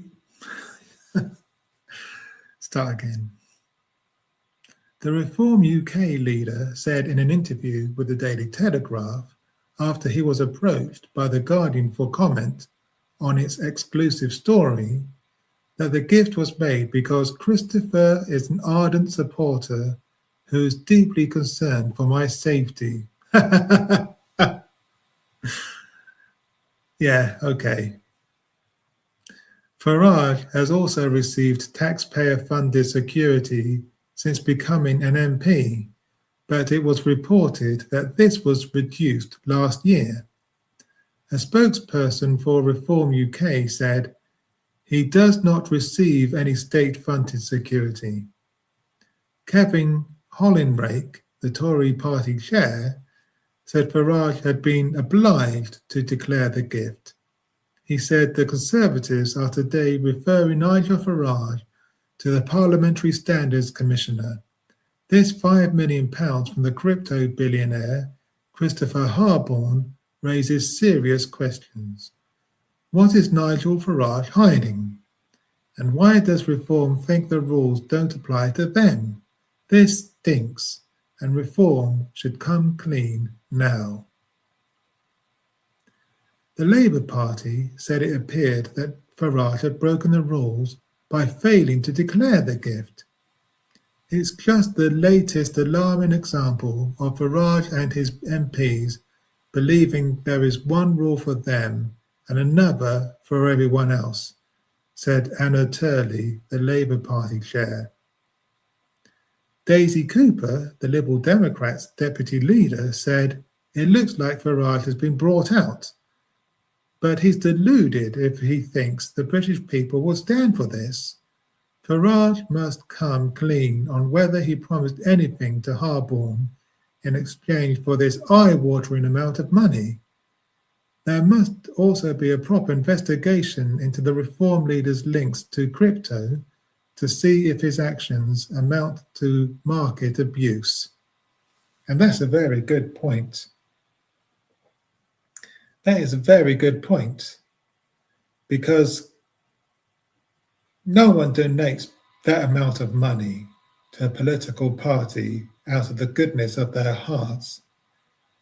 They want something in return. So Yeah, Daisy Cooper is correct. This needs to be investigated.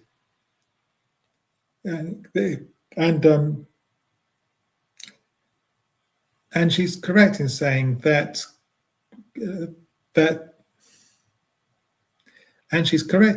that Nigel Farage's links to crypto needs to be investigated as well.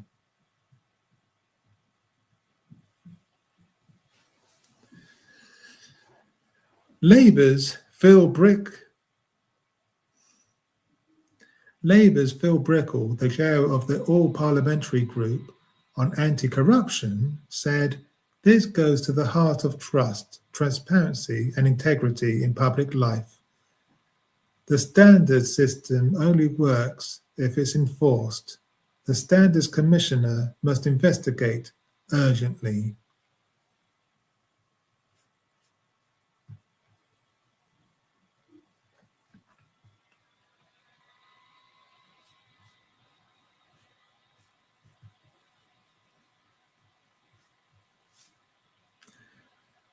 Nigel Farage, he's a grifter. He's a money-grabbing grifter. He's greedy for money. And if you really think that he has your best interest at heart, then you're delulu. You're kidding yourself if you think that Nigel Farage and the Reform Party truly care about the working man. He doesn't care about us. They don't care about us. They're all multi-millionaires, these people. All they care is about enriching themselves. But let me know what you think in the comments.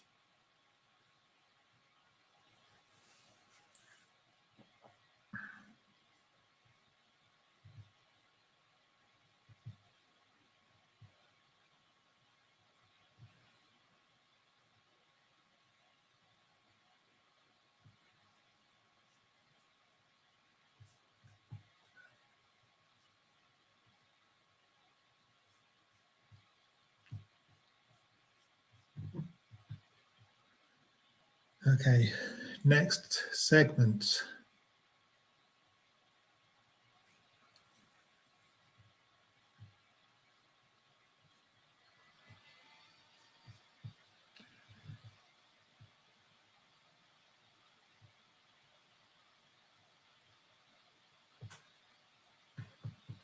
Let's see.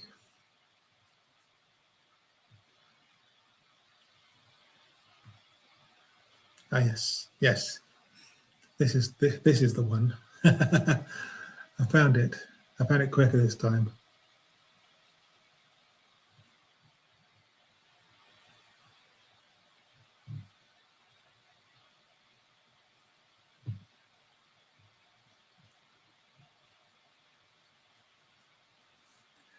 This really grinds my gears. This is from the New Statesman.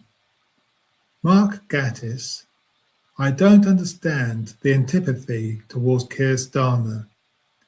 The actor, currently starring in a play lampooning fascism, argues that the Prime Minister is doing a good job, but from the press he gets..." Start that again. Mark Gatiss, "I don't understand..." Sorry, I'm struggling to get my words out tonight, sorry. This is from the New Statesman. Mark Gatiss, "I don't understand the antipathy towards Keir Starmer. The actor, currently starring in a play lampooning fascism, argues that the Prime Minister is doing a good job, but from the press he gets, you'd think he was Vlad the Impaler. Listen on the New Society podcast." Do not understand the antipathy towards Keir Starmer. He is not Tony Blair. He's not a star politician, but clearly he's a decent man. And the trains are running on time. The bins are being taken out. Things are mostly fine, but fucking hell, you wouldn't believe it from the papers. You think he was Vlad the Impaler. It's extraordinary, the venom against the current administration. And what frightens me, it feels almost inevitable that Reform are going to form some sort of government. And that is not just like saying, oh, the Tories are in again. They are what they appear to be.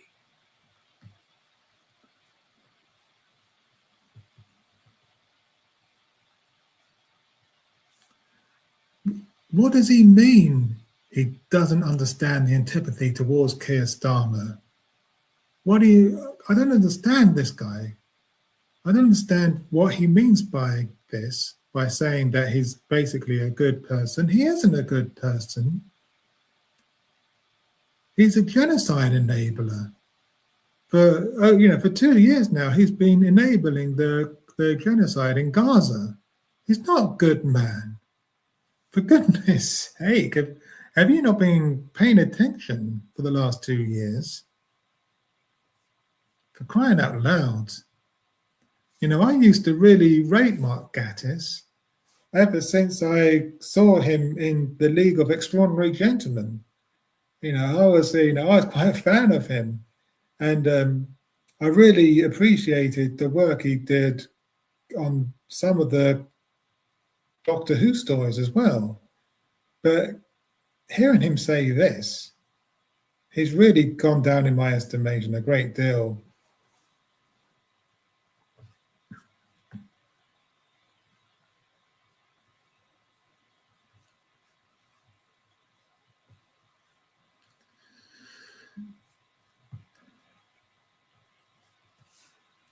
And but the thing is, for Mark Gatiss to say,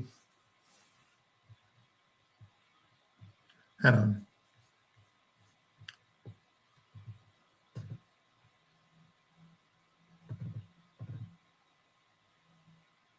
I've got some notes here.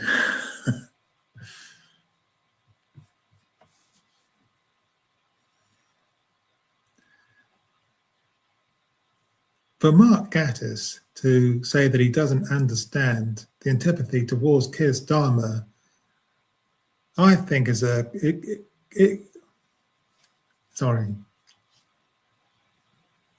For Mark Gatiss to say that he doesn't understand the antipathy towards Keir Starmer, I think is a privileged position, because apart from the genocide enabling, Labour have made life worse for the disabled, the elderly, and people on incapacity benefits. Labour are selling off the NHS to BlackRock. They deliberately kept kids in poverty for 2 years before they finally lifted the 2-child benefit cap. So not understanding why Starmer is so hated is a privileged position from someone who is wealthy and doesn't have to worry about where the next meal is coming from.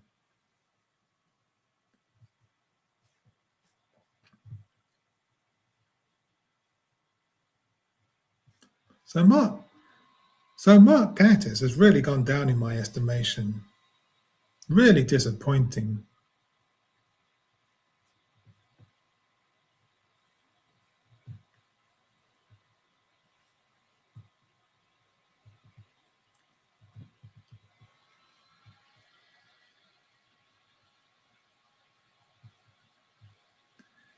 This is one of the reasons why.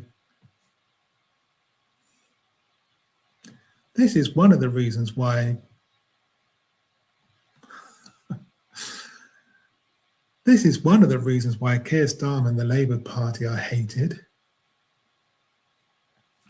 Jittery Labour MPs divided over benefit cuts. Jittery Labour MPs divided over benefit cuts.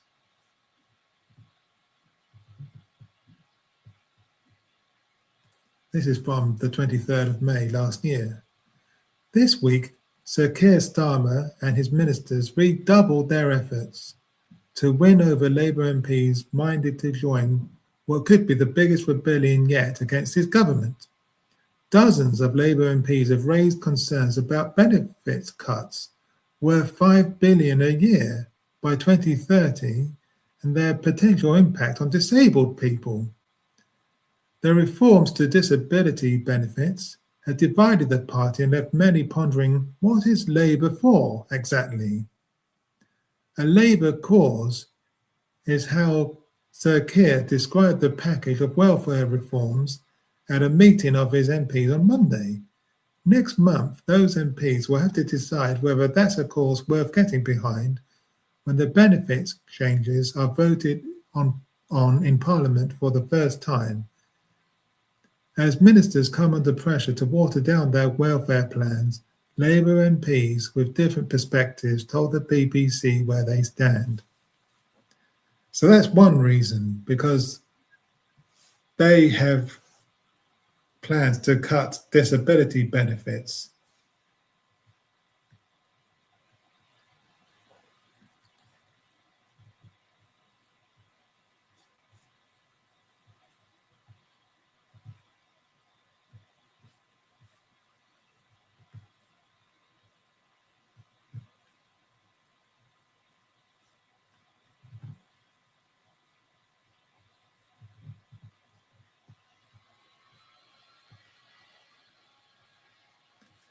Another reason why Keir Starmer and the Labour Party are hated is because, as I have already mentioned, they're selling parts of the NHS to BlackRock. This is from We Own It. The Financial Times has just revealed that BlackRock is creating a joint venture with the Greater Manchester Pension Fund to buy up NHS clinics and GP surgeries. The US asset, his management firm, already extracts huge rents from owning 65 NHS GP surgeries. Now they want to ramp up their ownership of NHS properties up to 1 billion by 2030. Our NHS was founded to be owned by you, the British public, not US multinational firms. And they're calling on people to sign a petition.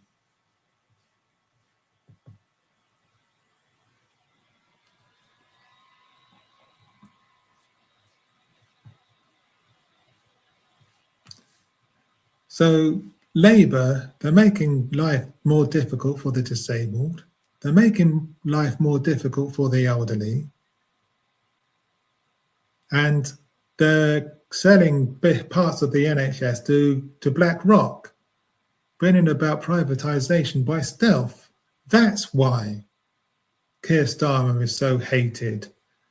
And Mark Gatiss needs to get in the bin, basically. He needs to get in the bin. He needs to sit down and shut up.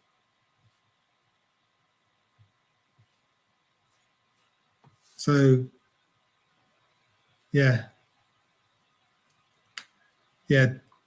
disappointing. Yeah. So I am really disappointed with Mark Gatiss now after this. Really disappointed. But, let me know what you guys think in the comments. Okay. Let's close a few of these.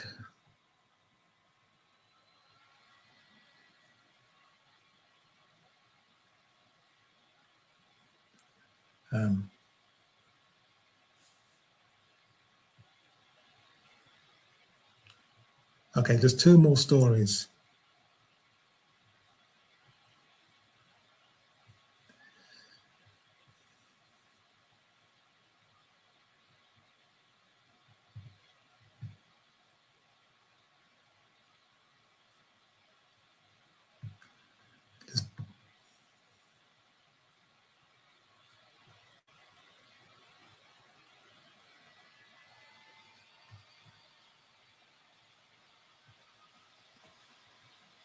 This is from The Poke. Reform's latest stunt had Nigel Farage out-cringing Alan Partridge in a Welsh record shop, and these 16 takedowns went straight to the top of the charts.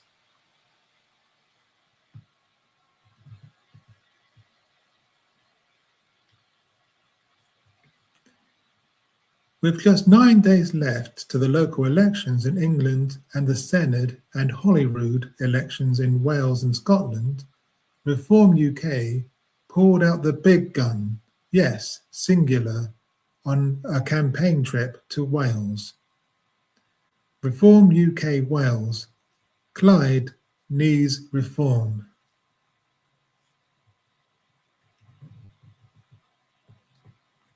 The cult leader, Nigel Farage, used the opportunity to do what his party does second best after racist dog whistling and took part in a cringe-worthy stunt.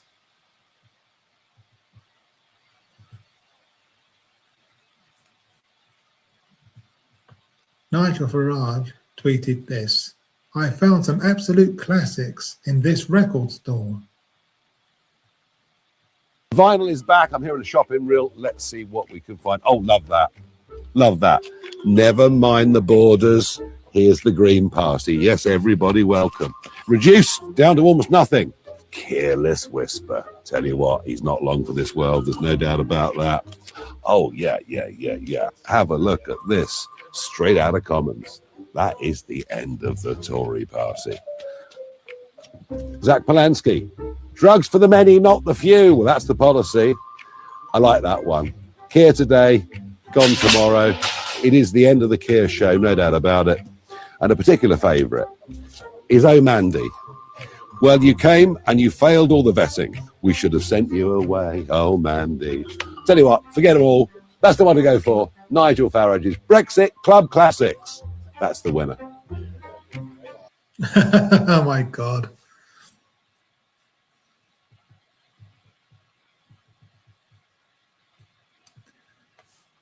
We doubt that's going to do much for the shop's pulling power. Tweeters uncringed long enough to pass comments. These captured the mood. Stuzzy said this: "So Nigel Farage is here with his attempt at comedy songs targeting opposition politicians. Oh goody. He'd sell his nan for a TikTok like, and his teeth are the cover of his keks. Because he's a dedicated swallower of fascism." Brilliant.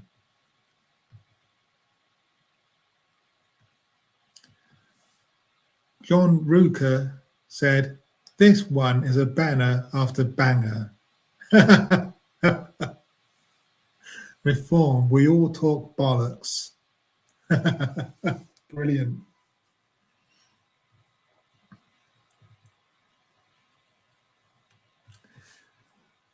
Neil Shirtcliffe said, "Just Nigel Farage reminding us that the right wing struggle with comedy."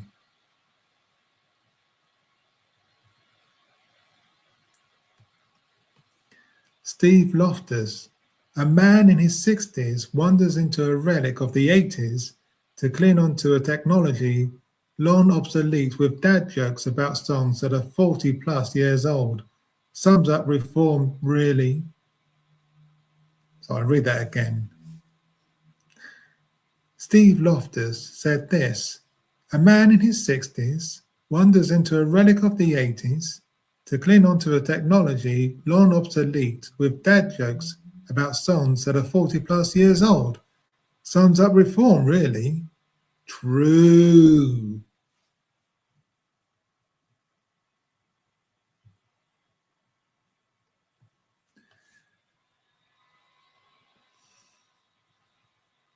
Clacky Lad tweeted this: "That was without doubt the most embarrassing thing I've ever seen. My toes won't uncurl. Who wrote that? Let me guess. Lee Anderson."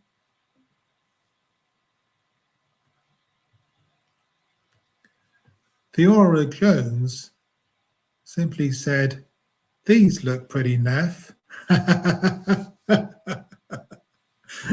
The grifters, brilliant. That is excellent.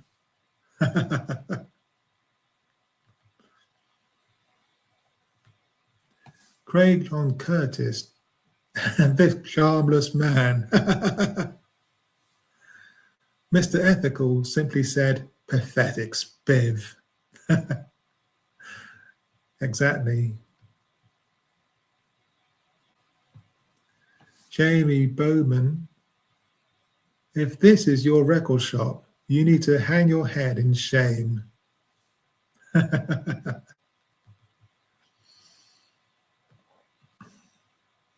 Dave Lawrence tweeted, appears desperation and hysteria are setting on. Farage falling down the charts, and most of his lines are classic repeats from a decade or two ago.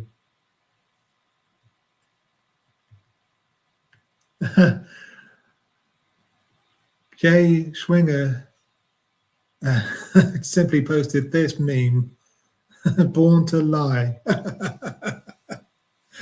Brilliant.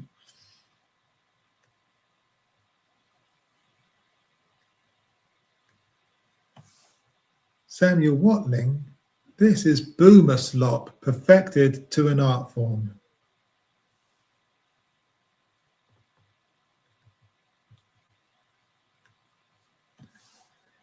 Reform Party UK exposed.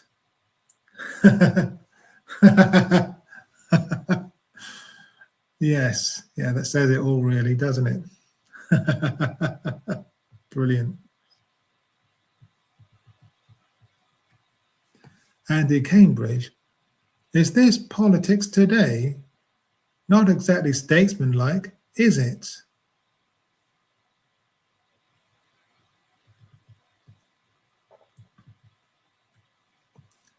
Robespierre tweeted, was springtime for Nigel available?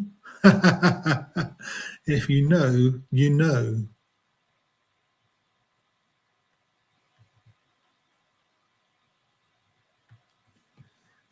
Asian Mom Riot tweeted, you forgot to include the bogies. That's hilarious.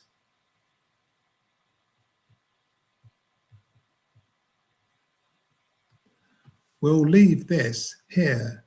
The Left Take tweeted, says something about how out of touch Nigel Farage is, that he thinks people would rather have an album called Brexit Classics than Drugs for the Many, Not the Few.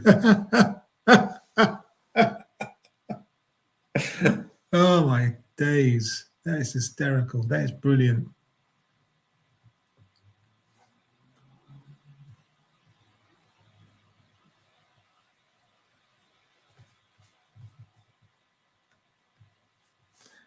Nigel Farage getting owned into oblivion. You've got to love it.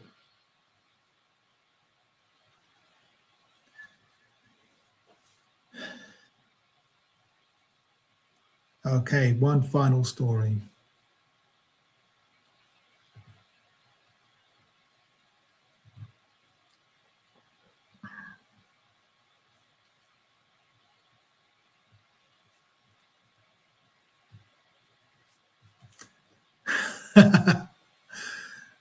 This is from the Poke again.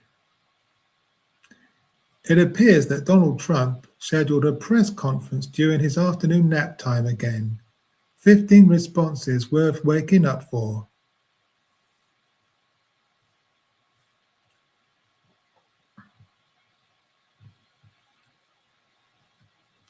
Look, it makes sense. Work meetings suck. They're boring, they're pointless. They almost always can just be an email.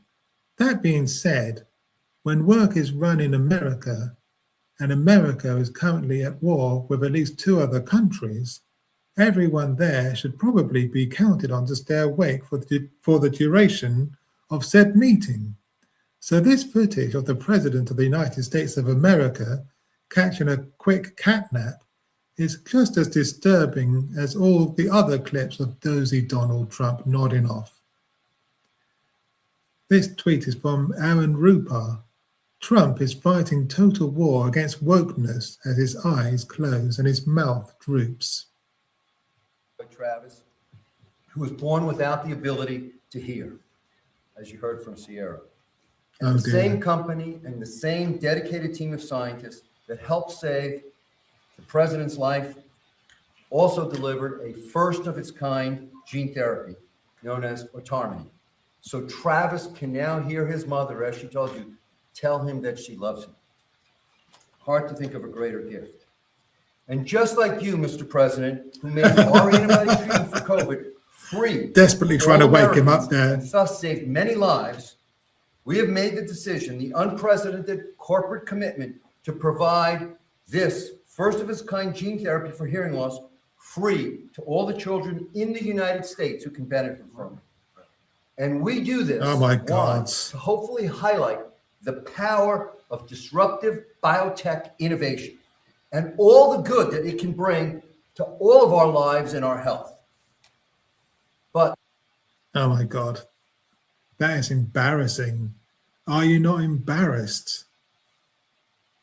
Are you not embarrassed, Mr. President? Jesus Christ.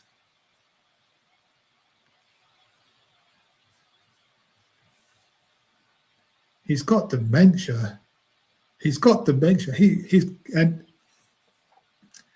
Donald Trump has got dementia, I'm sure of it.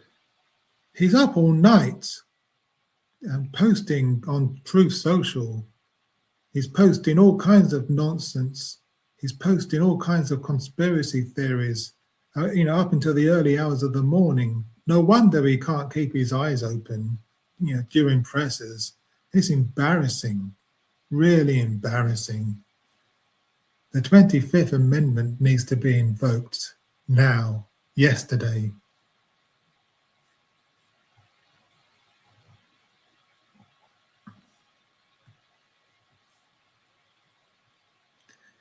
The 8-second mark captures that The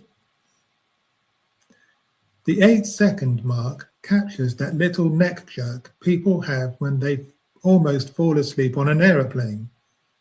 This isn't the first time the hardest working president in American history has been caught on film snoozing through an ass-kissing. It's an astonishing amount of disrespect to show both everyone in the room and everyone who voted for him. And yet, based on the replies, it probably won't be the last time we see this. This is from Henry Lake. Stamina, they say.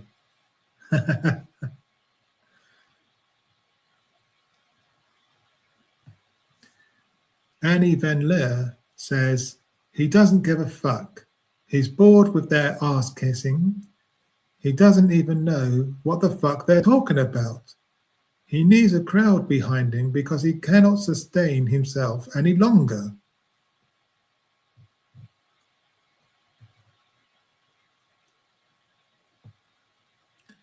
Denison Barb tweeted, just think, this geriatric...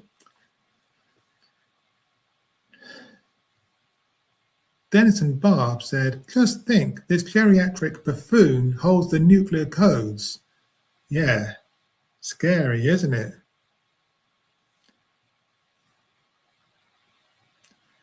Noah Gilbert said, the true anti-woke president. Oh.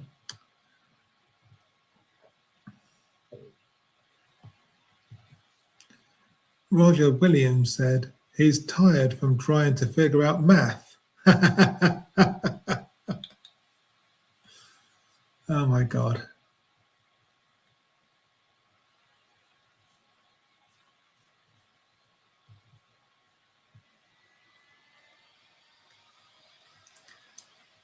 Jump Seat Medic said, if not reading all that congrats or sorry that happened to you was a person. Cinnamon and Spice said, rousting himself awake only when he hears you and free.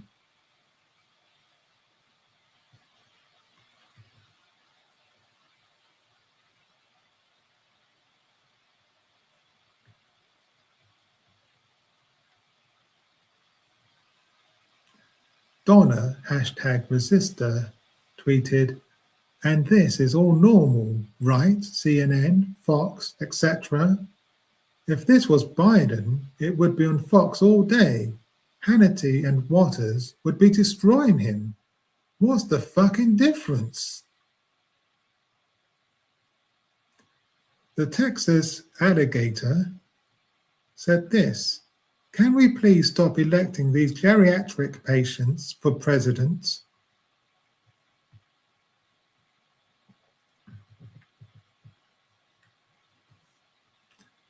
Principia 77 simply said, "What an absolute embarrassment."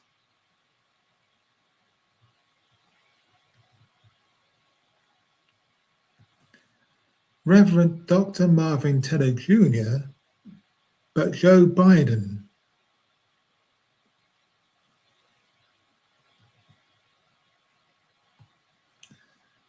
DJ Omega MVP said, "Where is Jake Tapper? I hope you're writing this book right now." Minnow Noir said, "I wonder if after the news briefing they roll him out on his chair and heave him into a waiting bed." Yeah, probably. Democratic tweeter said, "Marco's never seen anyone with such energy, almost superhuman."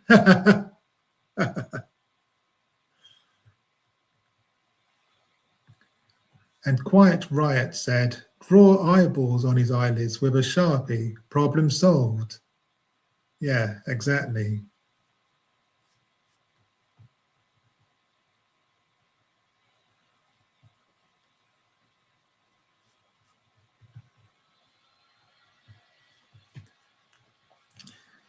After this, I don't want to hear any more Sleepy Joe comments. But let me know what you guys think in the comments.